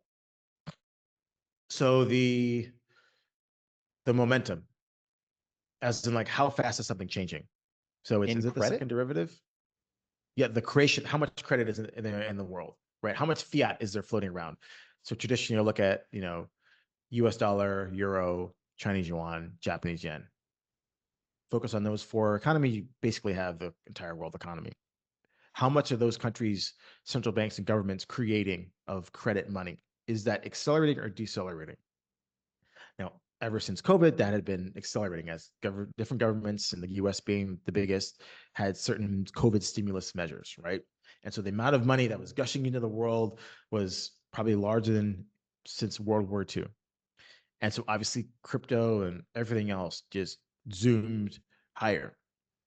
Starting in late 2021, as inflation started to show up, that momentum started to roll over. And so I remember I was sitting in my apartment, I forgot where it was, and I read one of his reports in December. And I pieced that together with all this ridiculousness that of FTX paying all this money for these sports sponsorships. And I was like, this doesn't look right. Time to get off the train. And so over the next 2 days, I dumped my entire portfolio except for essentially Bitcoin and Ethereum, entire crypto portfolio. And then I wrote a massive essay about why I was going, why I sold all my stuff. Now, did I top tick the market? No, I think top tick of market was like November 2021. I probably finished selling in end of December of 2021. But that is sort of the mental process. Is there obscene things going on in crypto, and are they out of whack with sort of like the macro narrative? And I'm really focused on how much fiat liquidity there is there in the world, because to forecast how useful the technology is from a fundamental basis is just very, very difficult. I think a lot of the returns are usually driven by fiat debasement rather than Bitcoin or Ethereum or any of these other cryptos are massive networks, because to be fair, there's only a few million people, if that, who use these things right now for anything um, other than just, I don't know, sending money between their different exchange accounts. So that's sort of my mental worldview. Now, that was 2021. What does this cycle look like? I think this cycle is a cycle where we break the sovereign debt markets, where every single major country finally admits that we will do anything it takes to make sure that the government does not go bankrupt. And so we're going to remove all this pretense about caring about sound money, and we're just going to start printing money like it's going out of style. And so I think this cycle is going to be a bit different than the last cycle, where the Fed and then every other central bank said, oh, we've overdone it. Let's try to reduce it. They tried, but the governments are still printing money because they need to get reelected. And we're in an inflationary environment. There's too many old people. Everyone's going to go to war at some point. So everyone's beefing up on defense. And so the central banks have come back in and said, okay, we got to print money, but we can't really call it quantitative easing or the things that we called it before. So we'll make up new names for it. But it's the same thing. And so we want to protect the government bond market and make sure the government can continue to borrow at below the economic growth that they're creating. And so I think right now we're in this cycle where people are realizing this, and you have the professional investor class are also realizing it because they've had the worst bond performance, at least in the United States, since the War of 1812. Over the last 3 years, U.S. Treasuries, 30-year Treasury is down 50% on a real basis. That is the worst return since 1812. Now, you wouldn't know that by listening to the financial press, but bond investors are getting absolutely eviscerated. And as they come to the realization that this is not good, maybe we should own something else. That's sort of this secular rise and sort of Bitcoin. So I don't think it's going to be a similar type of credit event that's going to cause prick the bubble and crypto and everything else that happened in 2021. But there's going to be some change in that mindset, and that's what I'm looking for. And there's no real one thing you can point to. It's kind of just be cognizant of the fact of, why do you think the market's going up? Is there something that's happening that's challenging that worldview? I really want to push you on this. This is very interesting. Okay, so you said a lot of things in that. So I just want to cycle through recap what you just said, make sure I understand it, and then I'm going to see if we can start prognosticating about some of the things that might be the signs this time. Okay, so in 21, we were at a point where for people inside the know of crypto, yeah, sure, everybody knew about it. But something happened in 2017 during that bull run where it really started to, like, I was starting to hear about it. They were making documentaries about it. And at the time, I was not somebody that paid attention to finance at all, dude. I could not have been more heads down building businesses. But I was still hearing about it. Like it sort of cracked that first thing. And then it just disappeared. Now, I didn't realize there was a retrenchment. I wasn't paying attention like that. But people just stopped talking about it. Then obviously, I think it was in 2020, it starts really popping off again. And then in 2021, it's insane. So, okay, now we have, if I had to boil down what you were looking at in that moment, the rate of adoption, speed to awareness, however you want to think about that, was just way outpacing what you would expect to happen from a this isn't euphoria perspective. And in fact, that's a marker I want to put on the table right now. This euphoria. I'd never felt it before. Cultural euphoria. Obviously, I'd felt it in my own life, but cultural euphoria is a very different thing. And then I now know it when I see it. And so that starts really popping off. Okay, so the rate of growth of, just to use FTX as an example, was just too much. Okay, so question number one. The second thing that you look for is the momentum in the credit market, credit liquidity being the same thing. It's money printing. So the governments are pouring artificial money into the system. Those two things in 21, they gave you the signals that, okay, we've got heavy euphoria. Things are moving too quickly in terms of rate of adoption. And the very thing that crypto is a response to, inflation of the money supply, has slowed. Time to get out. Makes perfect sense. Now, as we go into this next cycle, you've said something multiple times in this interview, and sometimes you say it very casually, as you just did, which is everyone's going to be going to war soon, so they're building up their military. Hold on. That's a very big statement. So is that going to be part of what you're looking at? Because one of my employees here was doing his breakdown of what he's going to look for, what his selling signs are. And very similar to what you just broke down for 21. But I worry that he's going to get blindsided because he's looking at old signals in a new market. Do you have sort of the beginnings of an idea of what you're going to be looking for in this moment? Is it a build towards war? Is it euphoria? If it's not credit, like what is on your mind? Well, I think that we're going to get some sort of credit event in the government bond markets. And then we're Didn't you going to just see say how you thought they crypto were just going responds. to print? Yeah, they're going to print. And I think some people are going to try to exert an influence of saying, hey, these bond markets, they still matter. We're not going to buy a treasury at 4% when nominal growth is at 6% or whatever it is, right? And there will be an event, and there will be a way, an off ramp to say, okay, we want to reform the system or change something, and we'll see what the authorities decide to do. I think they're just going to keep printing more money, and we keep going higher. Can you say more about that, please? If we think back to the stats I just said, so the bond market as of we want to think about really when this bull market started to gain a lot of steam was October of last year. So essentially what happened, and I'm going to focus on the US Treasury market because that's the most important one globally, and every other market sort of depends on that from a government bond perspective. You have this thing where interest rates on the debt was rising, but at the long end, it was rising faster. So post the September Fed meeting, the spread between the 10-year bond and the 2-year bond was increasing, meaning the 10-year yield was rising faster than the 2-year yield. And in general, both are right. The yields are both rising at the same time, which is basically called a bear steepener in fixed income trading terms. And that is deadly for banks and the entire financial system, because the entire financial system is modeled post sort of 1970s, 80s on this assumption that when back end interest rates rise too quickly, that the authorities will come in and print money to save the system.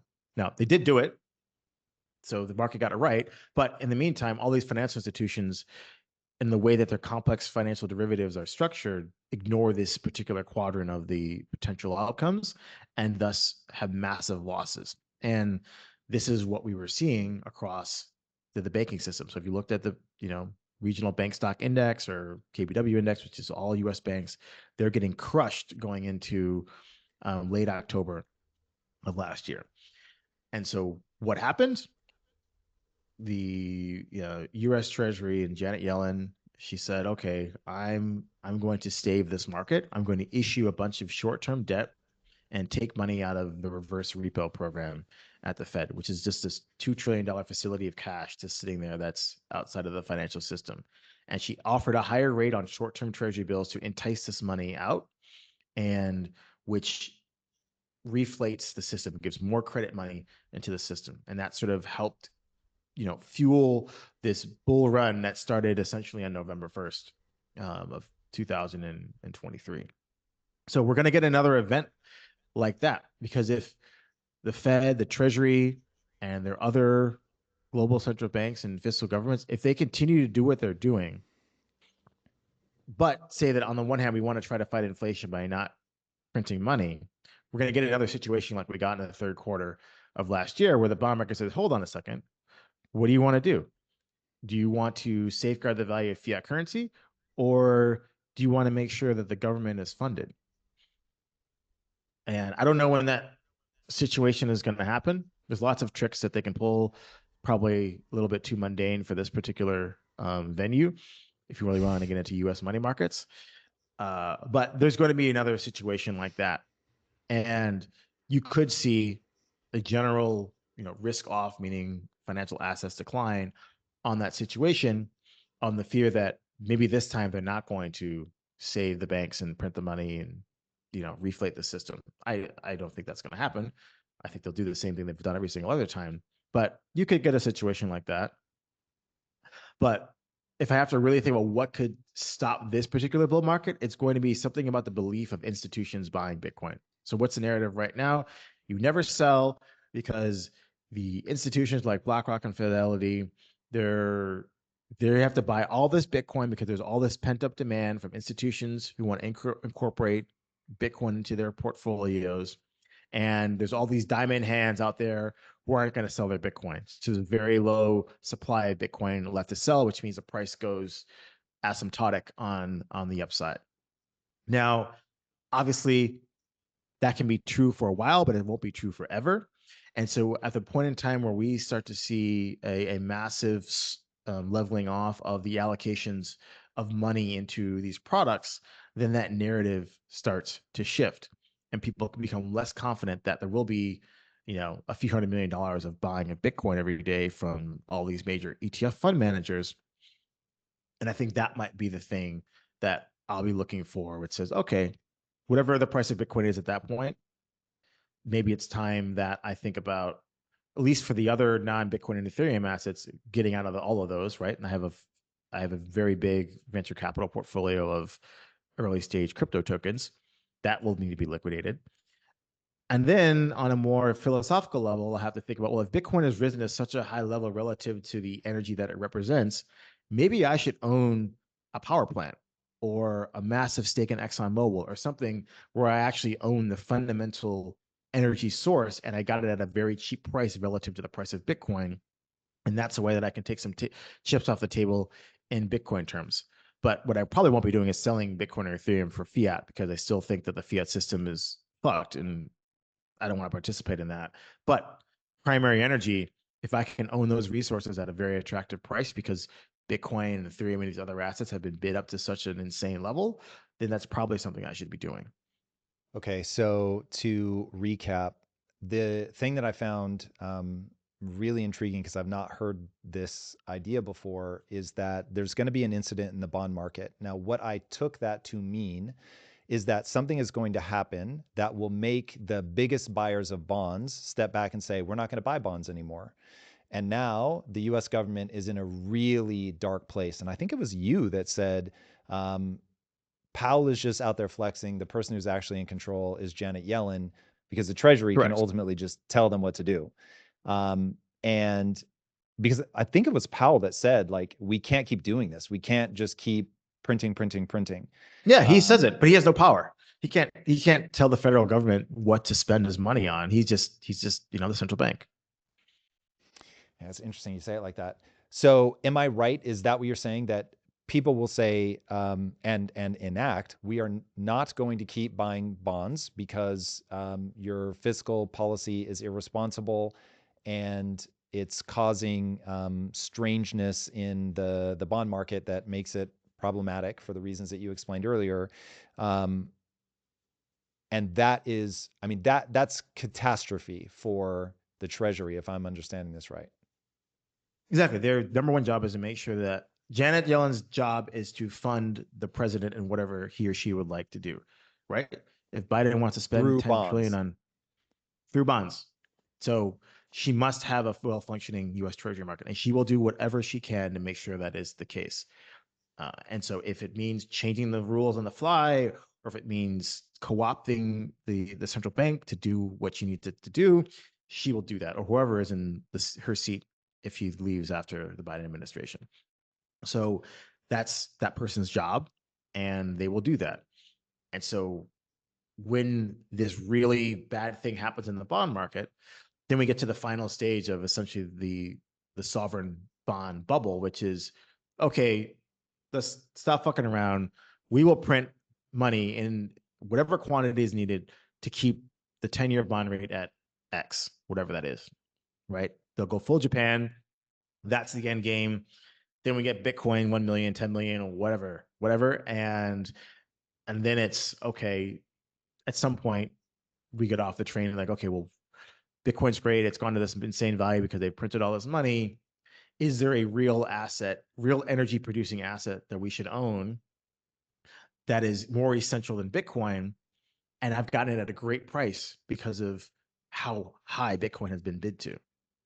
Again, it's more of a theoretical, philosophical thing of, is there something else to buy when you want to sell Bitcoin that's not fiat? Mm. Well, that's the second part. So there's two things you said that I think are really interesting. One is what happens. The second one is how you respond. Okay, so the what happens scenario, I was actually misunderstanding it. So I'm glad that you clarified. So what's really happening is the bad thing happens in the bond market that pisses the bond purchasers off. They stamp their feet and say, hey, you need to calm the bond market down, which they're going to do by saying, we got you. We're going to print money until the end of time. Don't worry. We're going to maintain the price that you need to not end up being underwater. That is going to cause a massive run into cryptocurrency. And that's going to create that just hyper euphoria potentially. Obviously, I know this is just I've asked for the thing that's in the back of your mind. This isn't the thesis you're operating on right now, but that could potentially cause a massive run into crypto, which creates that euphoria that I was talking about, drives the price up. The numbers you threw out, 1 million, 10 million, whatever. I know those are sort of the fantasy numbers that you hear people in crypto circles throwing out as the end game. But if it makes that kind of run, you're like, okay, now's probably a time where I go, all the big wins have been had. I mean, this is just like Warren Buffett said, all the eye-popping wins of Berkshire Hathaway are in the rearview mirror. Like, you're not going to get that anymore because I'm having a hard time finding a place to put this money. So you know that isn't going to be, we're now getting into the zone I was talking about earlier where Bitcoin just becomes sort of boring. It just chops side to side for the next 2 decades. And that's when you start looking for, in the example that you gave, the underlying energy producing asset that you can be in once you've taken sort of the max out of the value, the volatile value of crypto. It's a put option on government bond market. And so I think we're at the point where the largest government bond market admits that we can't afford this, so we're just going to print the money anyways. And that's the option that you're really trading on Bitcoin. You want to be around for that, because that's going to be, and if it happens this cycle, it's going to be absolutely insane. And so that's when I'm running an essay right now, and the tenet of the essay is people don't have enough imagination about how ridiculous this bull market can get. So if we combine the Bitcoin is now available from a financial perspective to be ingested into TradFi portfolios, and you have TradFi portfolios do not want to own bonds because everybody knows that this is what's going to happen in the treasury market and JGB market, ECB's bonds, China bonds, all the different bond markets. If these confluence of factors, this is the situation where the 40% of managed money that's in fixed income or basically sovereign bonds globally, a portion of that goes into crypto.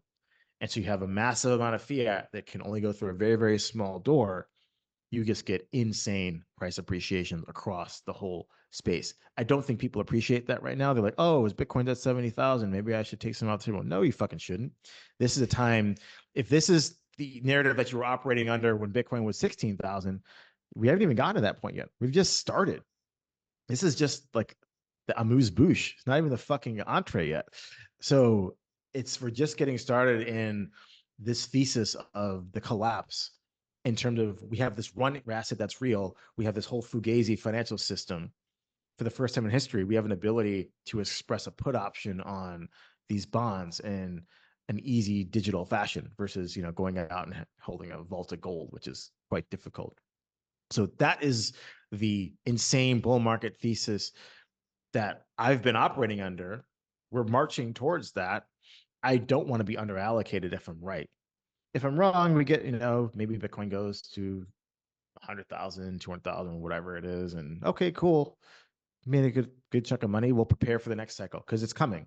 If it's not in the 2025, 2027 timeframe, it'll be when there's the global world war of the end of the decade or a little bit after, as we've come to this situation where every government's printing money because they're going to war with each other. So that's the trade. It only is going to happen once. He's got to be around for it. Okay, so that is for anybody that's holding Bitcoin, that is certainly the fantasy scenario. Do you see going to 100K in this cycle as an inevitability? Or do you see something that could derail us from that now? I think it's an inevitability, and because now we have the banking system, at least in the West, and obviously there'll be ETFs in China and in UK, China being Hong Kong and Europe as well. So you have TradFi now has skin in the game. And this is amazing. We have had the fastest growth in assets in these products of any ETF ever. And so BlackRock, largest asset manager in the world, this is their best selling product so far, right? Trading billions of dollars a day. They're getting ingested $100 million a day of inflows. They're charging fees on that. Fidelity, all these other asset managers crushing it, right? But you have all these institutions, the sell side financial institutions, who depend on the fee that BlackRock pays them to access the markets. So if you think that you're a trading desk in a JP Morgan, a Citibank, Goldman Sachs, Morgan Stanley, blah, blah, blah, you're like, fuck yeah, I love crypto. BlackRock has a price insensitive buyer, all these people allocating. They need to buy and sell Bitcoin every single day to manage their fund. There are people doing arbitrage trades who now need to interact with me on a TradFi basis to trade these assets. If there's an Ethereum ETF or some of the other altcoin ETFs that these funds want to launch, great. More fees, more times for me that I have to do things for these large asset managers. And it's volatile. There's buying and there's selling. There's opaque markets. People don't know what the price of these things should be. As a sell side investment bank, you're like, this is fucking amazing. And so they aren't going to stop with Bitcoin. I think I read some tweet today that some lawmakers in America, or Democratic lawmakers, are saying, petitioning Gensler to say, don't allow the Ethereum ETF. Now, maybe that would have been a very convincing argument if the banks didn't have a skin in the game, but banks run governments. The TradFi banking system in the US runs the US government. And now they have a stake in let's financialize crypto. Let's make as much money in fees as possible off of this amazing product that has been going gangbusters for the past 8 weeks. Fuck that. We're going to launch every single crypto we can while the going is good and earn these fees.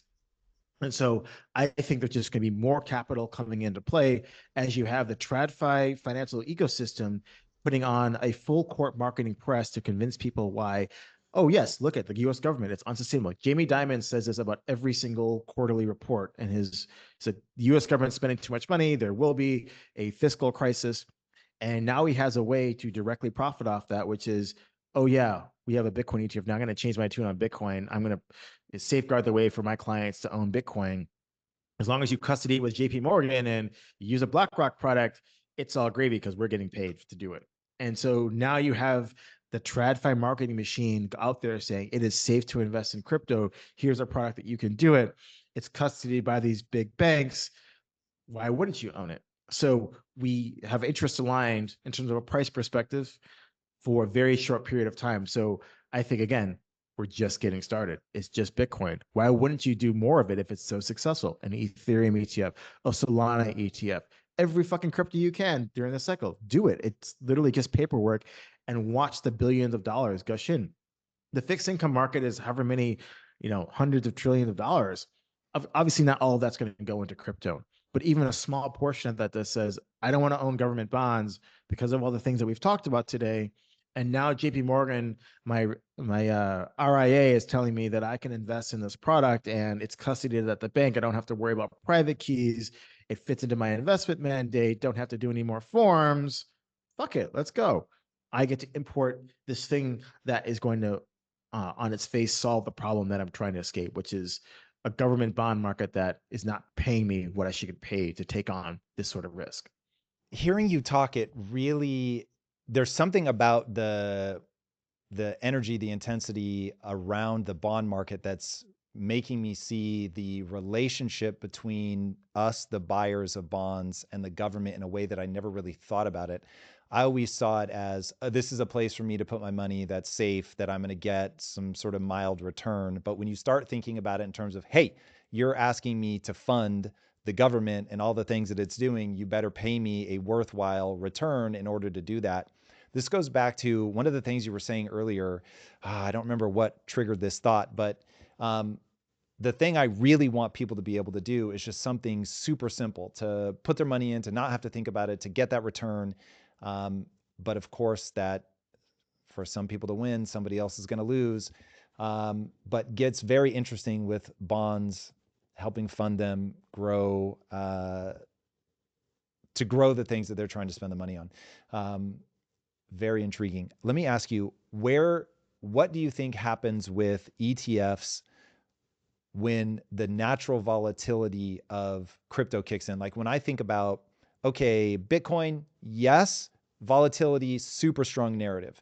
ETH, yes, maybe a little bit less conviction on my part for ETH, just because I think it's a harder narrative around the distributed computer. I just think it's harder for people to understand. How does that translate? Am I storing wealth in ETH? Like, I don't. So that was a little trickier. Once you get down to like Solana, now it's like, whoa, now we're really talking narrative. You've got to be deep in that.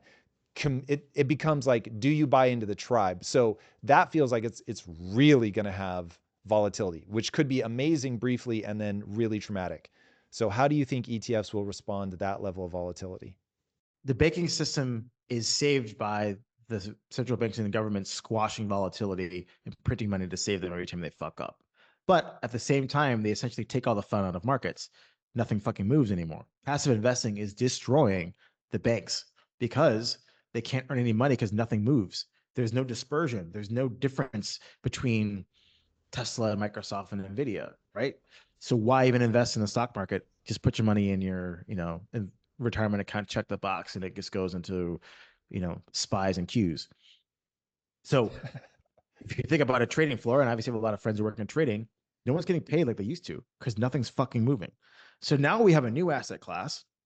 And you have insane volatility. You have a fundamental appetite for a new type of financial system, and you are the gatekeeper between capital that can't exit the TradFi system and these crypto products.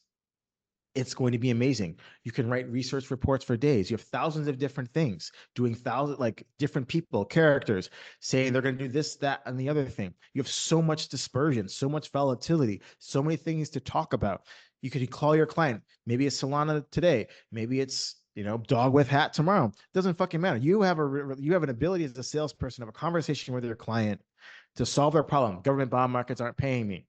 Hey, guess what? This week it's Solana. Next week it's ETH. Next week it's Bitcoin. This happened, that happened. There's stuff going on. You have a conversation. Oh, great. Okay, I'm going to allocate here. Oh, sell this, buy that. Sell this, buy that. Sell this, buy that. Trading, fees, emotion, pathos. This is what markets are made of and what has been destroyed by central banks over the past 30 years. Banks are going to love this. The trading desks are going to love this. They have a reason to call their clients now. These products are going to make them billions of dollars because we are unlocking human emotion in a form that's digestible for these TradFi institutions in a way that hasn't been available to them probably since 1997 and 2001 in the dot-com era. So that's what this is going to bring to TradFi, and they're going to fucking love it. And they're going to do whatever they can politically to make sure that there's nothing stopping these ETF fund managers from onboarding as many different crypto assets as possible now that they've gotten through the Bitcoin hurdle and they've seen how successful it is and how much money they're making from it. Okay, so that is a really interesting picture that I have never heard anybody else say. Taking a different angle on that, it feels like an angle that has to be considered is the people that are in ETFs want the set and forget thing that you think is destroying the passive investing that you think is destroying the markets. And that when there's volatility, there is going to be an outcry to the government to protect them, louder than anything you've heard in a long time. Because, when somebody's thinking about being in an ETF, it's like they're not going to the ASIC to go and buy it and figure it out themselves. So there is an amount of, I don't want to deal with it. I just want somebody else to do it.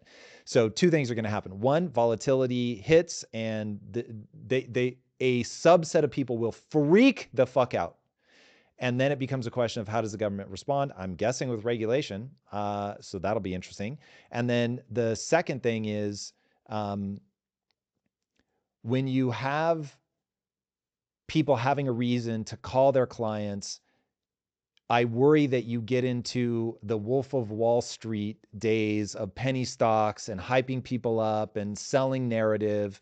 And there is a reason that those guys went to prison. Are you not worried about the way that people will get suckered in by con men? Well, the comment, and let's assume that this is what happens. The comment is your JP Morgan salesperson. Is that guy going to jail? Probably not. Jamie Dimon going to go to jail for anything that happened at JP Morgan? Absolutely not. Now, again, I think that the TradFi banks will overdo it, right? They're going to pump this narrative. They're going to beat the drum as loud as they can because it's going to be soon to show. Let's see, maybe end of the year, there's going to be some banks that were probably very crypto forward, and you're going to see in their financial results, and they're going to tell the market, hey, guess what? My sales and trading operation beat expectations by some wide margin because we went hard into crypto trading and facilitating the flows related to these, whatever the suite of the ETFs are, and OTC trading and blah, blah, blah, blah, blah, right? And then every other investment bank in their managing director committees were like, well, what's our response to that? We can't let XYZ bank have this desk, and we've been poo-pooing it for the last decade. Go hire a team now. We need to be this, that, and the other. That's how these banks work. It's, usually it's Goldman Sachs and JP Morgan make the money first, and then everybody else scrambles to follow and fucks it up. And so that's probably what's going to happen here. And I agree with you. Of course, the volatility is going to be insane on the upside, and things go down as much as they go up sometimes. And when the bear market starts, and maybe some of these more questionable cryptos that got put into some of these investment products go down 95% because something happened on the network or some developer rugged them, yes, of course, there's going to be public outcry of, oh no, my retirement account had this ETF, and I watched the commercial on CNBC, and that guy in the suit said this was a great investment, sir, and I put my money in, and oh shit, I lost it. Representative XYZ, you got to fuck these people because I shouldn't have been allowed to buy this product. I absolutely agree with you.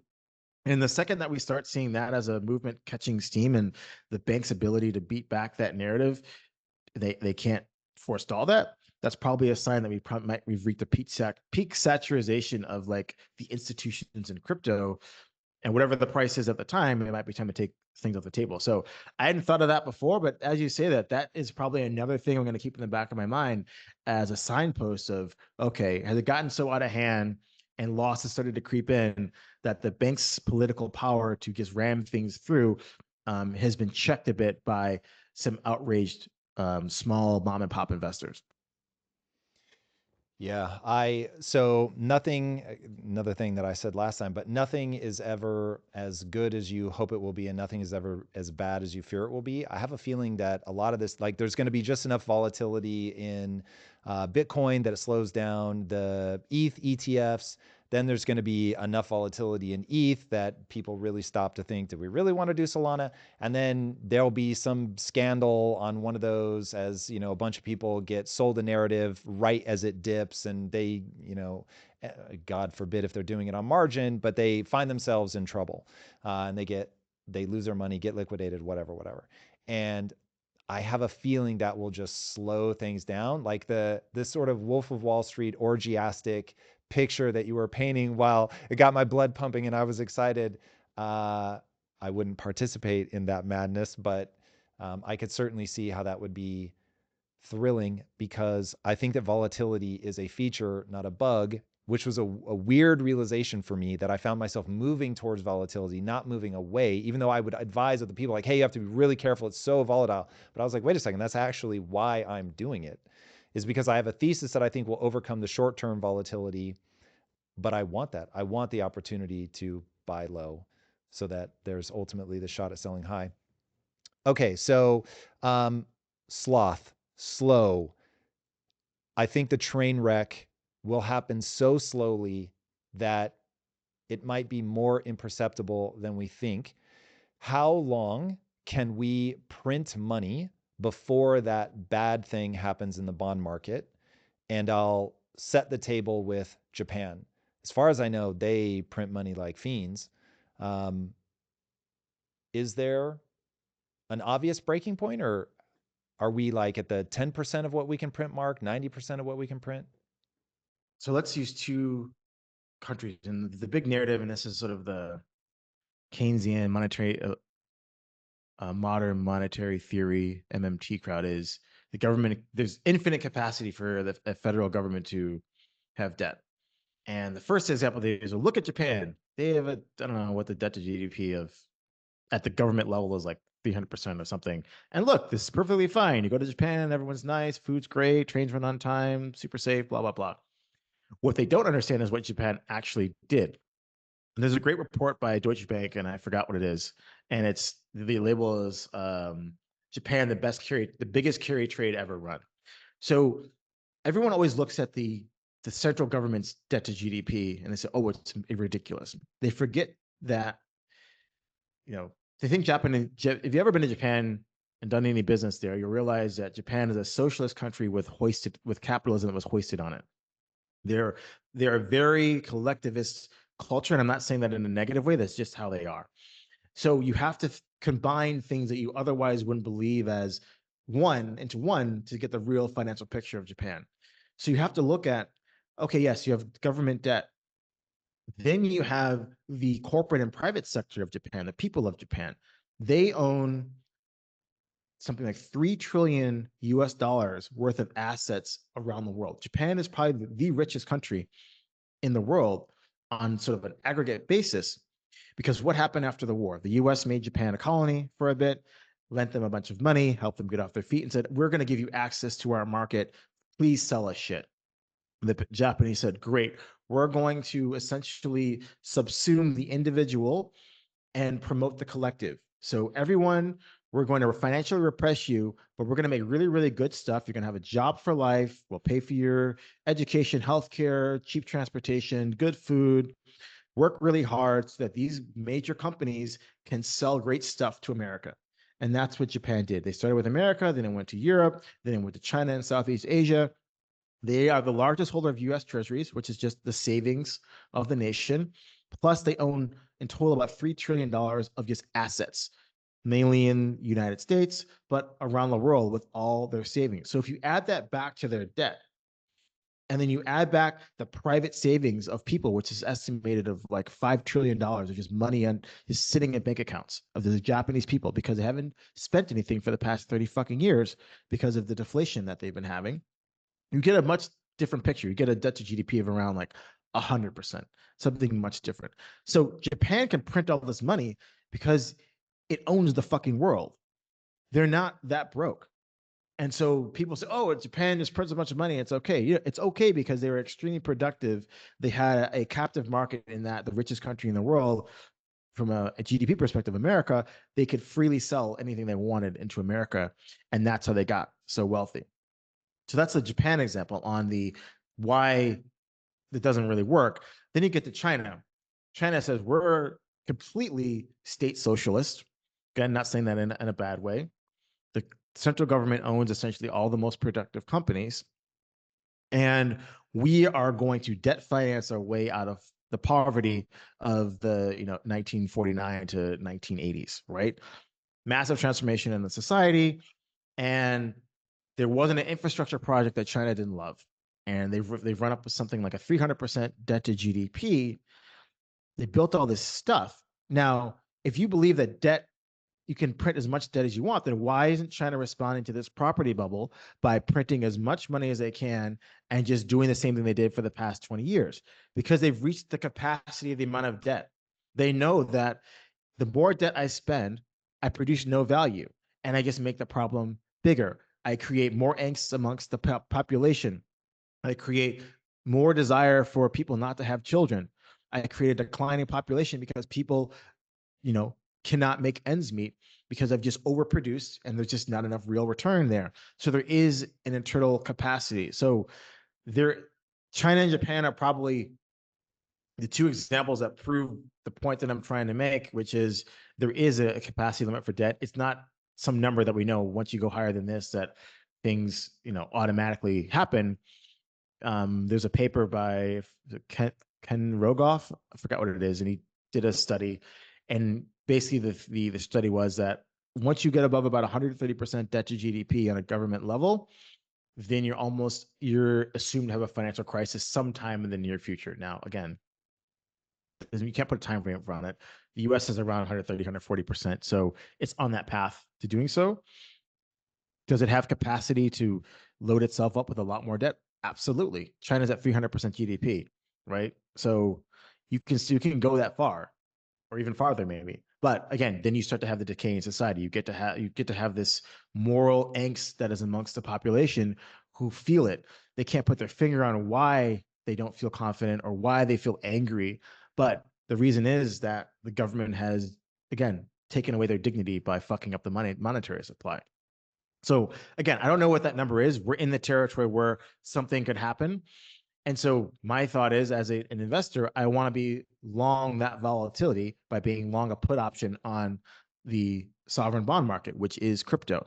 I don't know when it's going to happen, but it's going to happen if they continue doing these same things. So why not buy something where I have insane upside if it fucks up? And what's my downside? It's a super liquid asset. As soon as if it's not working, then I sell a bit of it, whatever. So I have an asymmetric return. Debt, the debt flywheel. How is it possible, given our need to, at a minimum, make interest payments, that we aren't already in trouble? So I think right now, our interest payments are already our third biggest line item. It's more than our national defense. We're adding $1 trillion to our debt every roughly 100 days. That will compound So what takes 100 days now will be 95, and then 90, and then 80, and then 60. I don't understand how we're not at the end. What am I missing? Because the money, because there's so much money trapped in the TradFi Western financial system, it's there to be inflated. It's there to be taxed. Every dollar you have in your retirement account, every dollar you have in your TradFi big account, every stock that you hold that is required to trade on the clearing functions of the US or the European governments is ripe to get taken by the government by an inflation tax. So that's how they're able to do it, because this capital is sitting around and not doing anything. The pension funds are forced to own government bonds. The banks are almost forced to take their excess reserves and buy government bonds. And so that's how they're able to keep the game going, because there's all this capital that's sitting around that they can inflate away. Now, that's why crypto is such a fundamental problem, because it's an escape valve. It's outside the system. I take my fiat, I sell it, and now I buy Bitcoin. Can't take it away from me. You don't even know I have it. And so that's why the ETF is such a key component, which is, okay, recognize that we have a problem. We're not going to change our spending. We don't want to outright ban the thing. Okay, now it's time to allow these fund managers to ingest this fiat into a derivative, but keep the Bitcoin within the system. So that is why you can afford to do this. And of course, the US is a reserve currency issuer, largest military in the world. Again, you have the ability as the empire to do this a lot longer than other countries can. Now, to the extent that other countries stop saying, I'm willing to sell you oil or food or whatever in dollars, then the ability to keep this game going, the time frame diminishes. Yeah, what do you think about the petrodollar being used to have at least a response to our financial warfare, which may be a little unfair, but when we, for people that haven't thought through this yet, when we inflate the currency, that spreads it to people like Japan that own trillions of dollars in bonds. So we're exporting the inflation tax. Do you see people weaponizing that? Do you think, because I've heard people say, oh my God, de-dollarization is imminent. And I've heard other people say, get out of here. There's literally nothing else. So people would flee the dollar to what?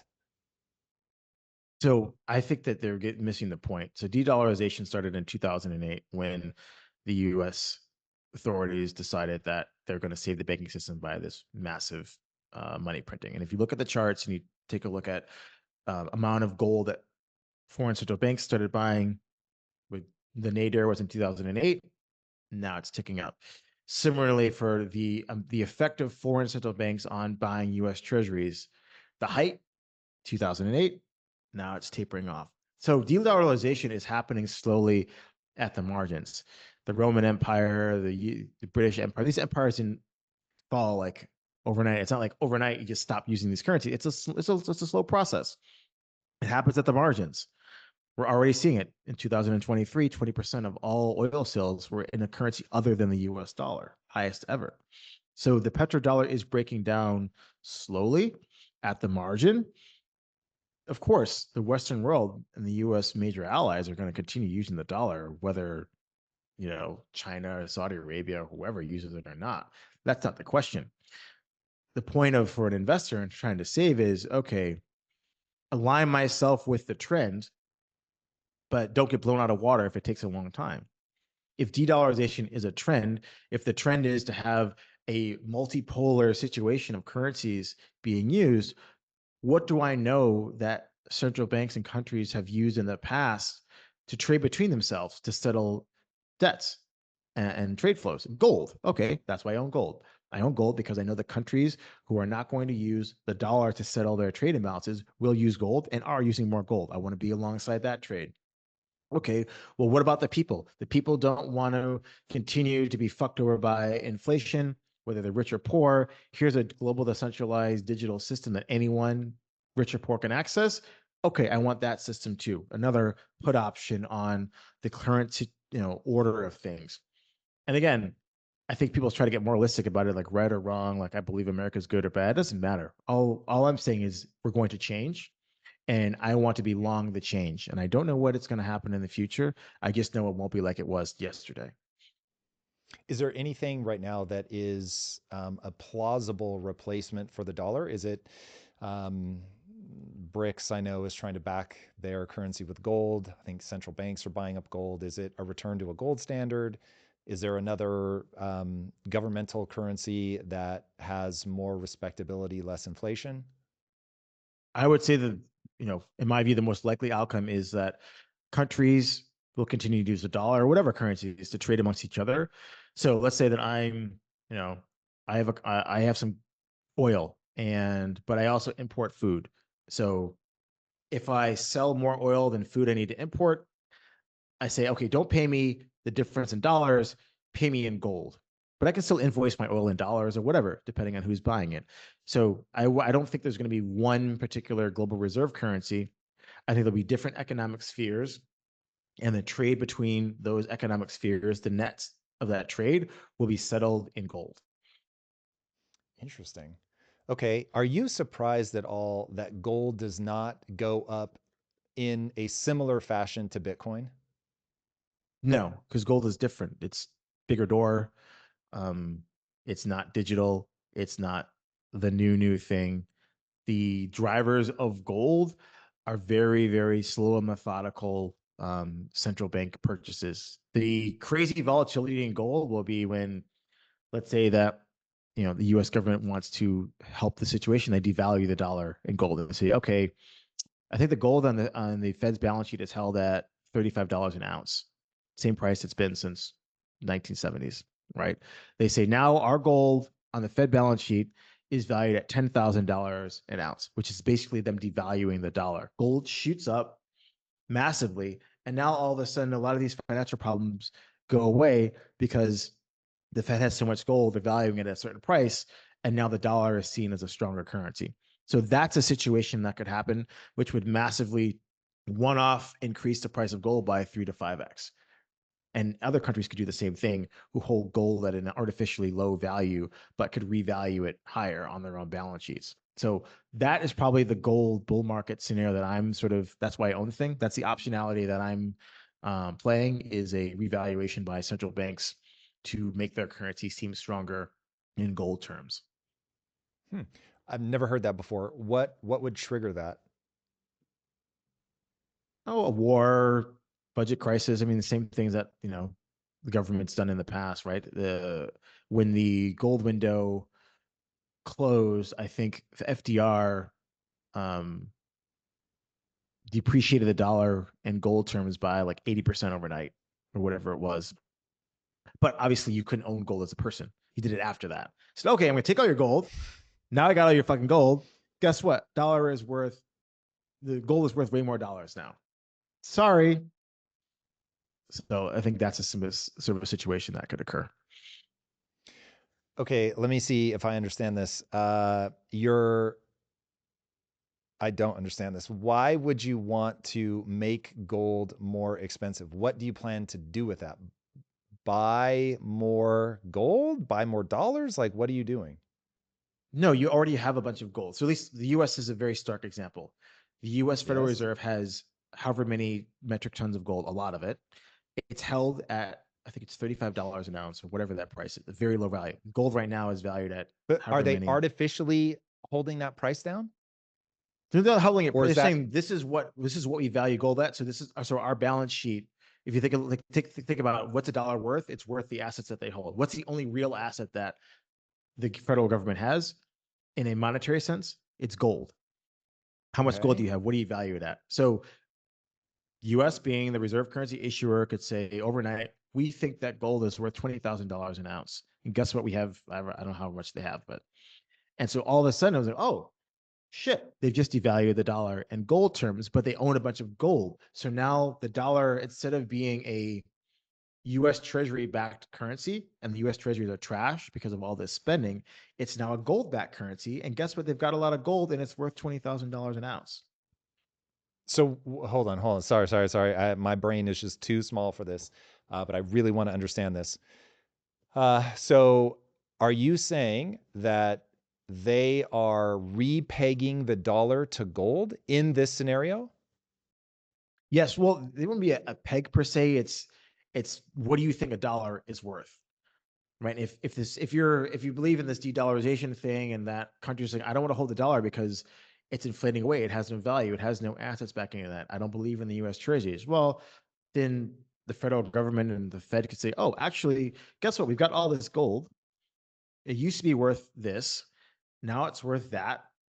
This new price that we believe gold is worth is massively above the current clearing price of gold. For certain individuals, we'd be willing to exchange gold for dollars. Not everyone, obviously, only certain individuals, certain probably sovereign nations. And all of a sudden, the dollar becomes a strong currency again because But why on earth would a government do that? Like if I saw that you just changed the value of your dollar massively, why then would I exchange gold? Because I'm thinking, ooh, dollars are still great. I still want to have dollars and I have gold. And so now I'm going to get those dollars. Like to me, again, I'm sure I'm just missing something, but to me, I would see that as such a wild manipulation of the currency. I'd be like, I don't want anything to do with a currency that just changed great. 3 to Then you 5x in should go value. old Bitcoin. But this is how fiat currencies have worked in the past, and this was done in But the 19. what's the incentive?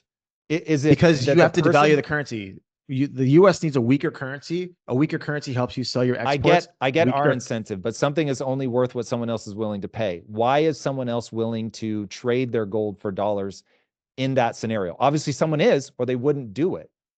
Well, no one has to trade anything. I'm saying the government itself says that we believe gold is worth this price. Right now, they say it's worth $45 or $35, whatever it is on their balance sheet.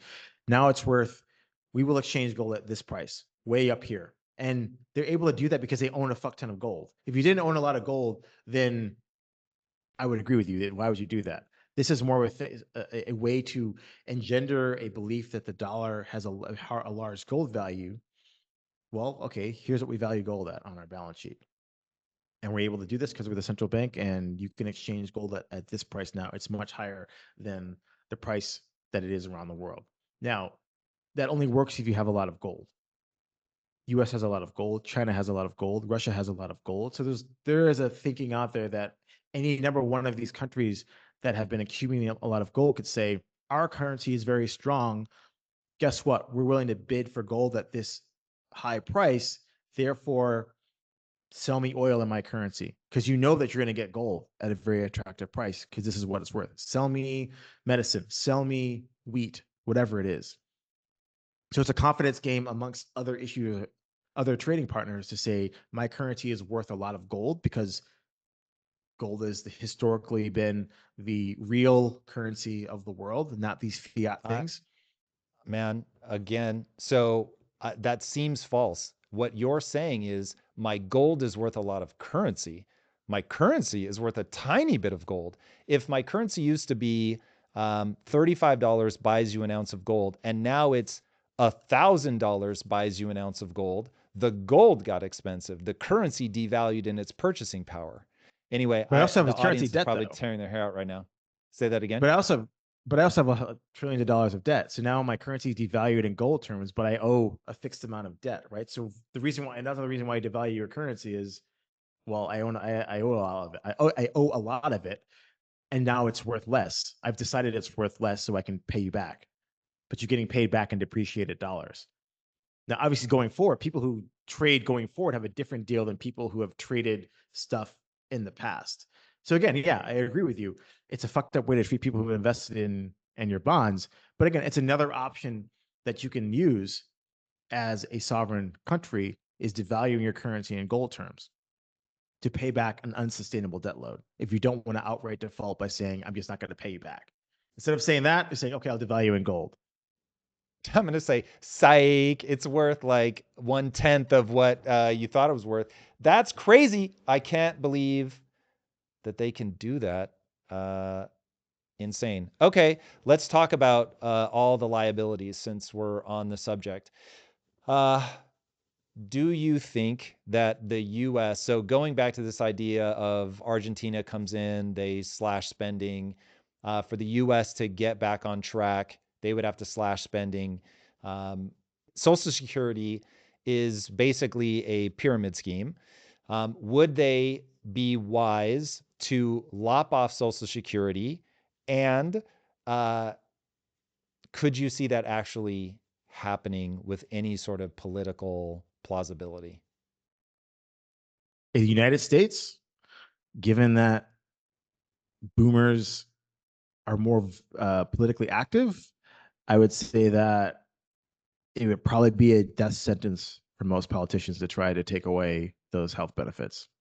Now, a very skilled politician who's able to get a lot more younger people out to vote and explain to them how they've gotten fucked over by the old people in the country, if that person's able to do that and put in that kind of work, then yes, I think that a reformation of the United States' healthcare system could be on offer.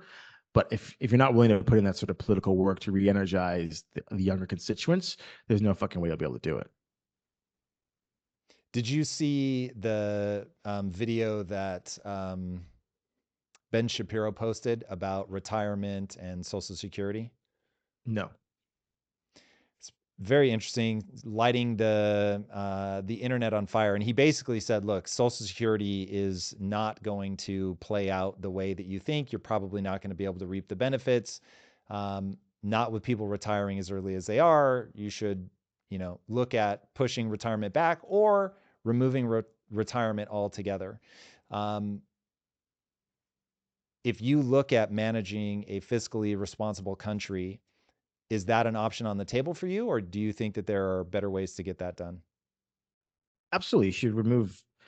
I think these programs are great for the people, the boomers, right? They're the biggest beneficiaries of all these, around the world. These sort of like social security programs, depending on how you pay for them, and removing them would remove that dead weight. But I think at the other end, you also need to sort of reform like global sick care, which is the health industry and the misaligned incentives, right?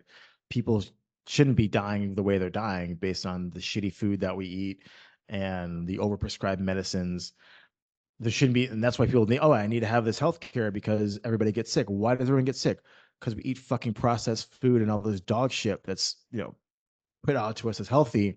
There's a reason why everybody spends the majority of their money in the last like 2 years of their life dying of horrible cancers and heart disease and all this kind of shit, right? We're poisoning ourselves every single day with these fucked up food chains. So I think it's not just let's remove the retirement benefits and the healthcare as well. Let's get at the root problem of why do we treat people the way we treat them in the healthcare systems around the world. Let's have a better relationship with food. Yeah, one thing I don't think people really understand is that you can, obviously, because we print to make all these problems go away, but if healthcare costs, let's say 10x what it needs to cost if people were actually healthy, you are quote unquote bankrupting the country, and that you get to a point where there's no way that the productivity of the country could possibly match that. So you've got the interest payments just absolutely insane. You've got sick care management insane. You've got Social Security, retirement. All of it becomes really unmanageable. Until recently, I had no visceral relationship with how those expenses actually played out in terms of the budget until I started looking at how much the government spends versus the actual GDP of the country. That stuff gets very scary. And that's why we race towards war. We flood into crypto. It all comes back there. All right, then let me ask you, where does ETH go? We've talked about Bitcoin. Where do you think ETH goes from where it's at now? Oh, maybe 30, 40,000. Whoa. That's mahusive. What do you think gets us there? Just the knock-on effect of everything that happens to Bitcoin has a trickle down to ETH? Trickle down. You have the ETH ETF, possibly the Ethereum is the decentralized computer, and the decentralized computer has a commodity, the ETH, the currency that pays an intrinsic 4% yield, which is the staking yield of ETH. It's the only crypto asset of that size that has this intrinsic yield, and that's going to draw a lot of. It's the internet bond. It's the bond of the internet computer and pays you a yield to own it. And so I think that's going to be a very powerful narrative as people start to think a bit about more about what ETH actually is. And they're going to allocate and say, oh, well, not only do I get sort of this deflationary, you know, network value increase in the ETH, the currency, I'm also getting paid 4% yield in ETH. Where else do I get that sort of return? That's great. I want to allocate to this. And there's all sorts of different interest rate strategies you can do around that. But I think that's going to be a big narrative for people who are going to get into ETH and understand, oh, great, I get to participate in, let's create a new digital internet on DeFi and I get 4% yield. Why do you think that right now ETH seems to be more to the upside? I don't know if this is true to the dollar, but it seems to be more to the upside than Bitcoin. So I'll see Bitcoin dip, but ETH just keep going. Not that it hasn't had its own dips, but are people pricing in the future in a greater way than they're pricing in the reality of Bitcoin today? I don't think so. It's a smaller asset, right? So smaller things move faster, just law of large numbers. So I'm not really, yeah, I don't think so. So do you think its rate of increase will speed up if an ETF goes? For sure. Just like Bitcoin, just more assets. And, if people are actually using the Ethereum network post the merge, it becomes the supply of ETH actually declines.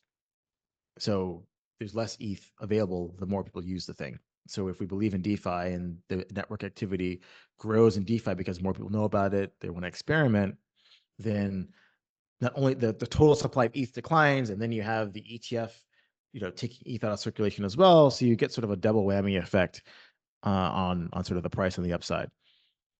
The narrative that I've been hearing is you're going to get big gains in Bitcoin, you're going to get bigger gains in ETH, and then you're going to get even bigger gains in Solana. Is that just, one, do you agree with that narrative? And two, is that just a law of large numbers? Or is this people seeking out the highest volatility, clearest narrative assets? I guess timing is everything. So we think about last cycle. So Bitcoin went down went from 69,000 down to 16,000, right? Solana went from 250, I think, to 7. So yes, from 7 to 250 is going to be a bigger return from 16,000 to 69,000, right? It's the path dependency of returns and the time in which you get in and out of an asset. So you could make much more money on Solana or some other much lower market cap shitcoin than you could make in Bitcoin. But if your ass doesn't get off the train at the right time, you're going to get absolutely wrecked. Versus Bitcoin, yeah, you might get wrecked, but it won't be as bad as going from 250 to 7. So again, it's one of those things, right? Yes, you can make more money in lower market cap shitcoins, but if you don't time it right, you're going to lose more on the downside. So you have to sort of balance those two together. All right. As a trader, you seem very comfortable with what I'll call trading on culture, trading on trends, momentum.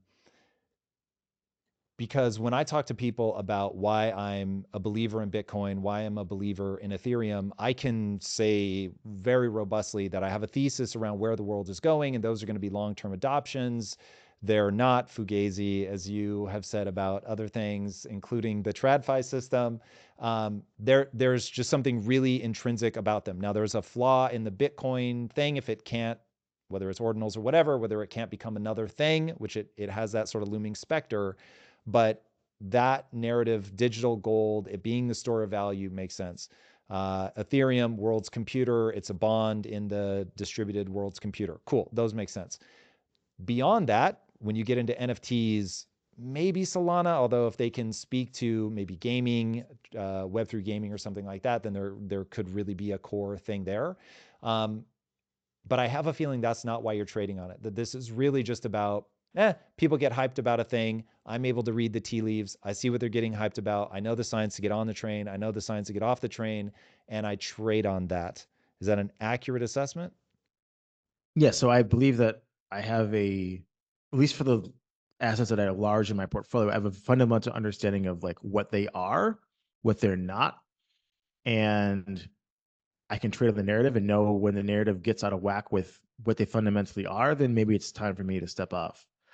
Versus I don't understand what these things are. I've never read the white papers for Bitcoin or Ethereum, or reading research from very much smarter individuals on the like technical things that are going on. I just know what I read on Twitter. Your ass is going to get wrecked because you don't even know whether you're believing in something that's true or false. At least if I know I'm trading a piece of shit, I know it's a piece of shit, and I'll size my position accordingly. That's interesting. Okay, so everything is gambling. Getting in the elevator versus walking up the stairs is a gamble.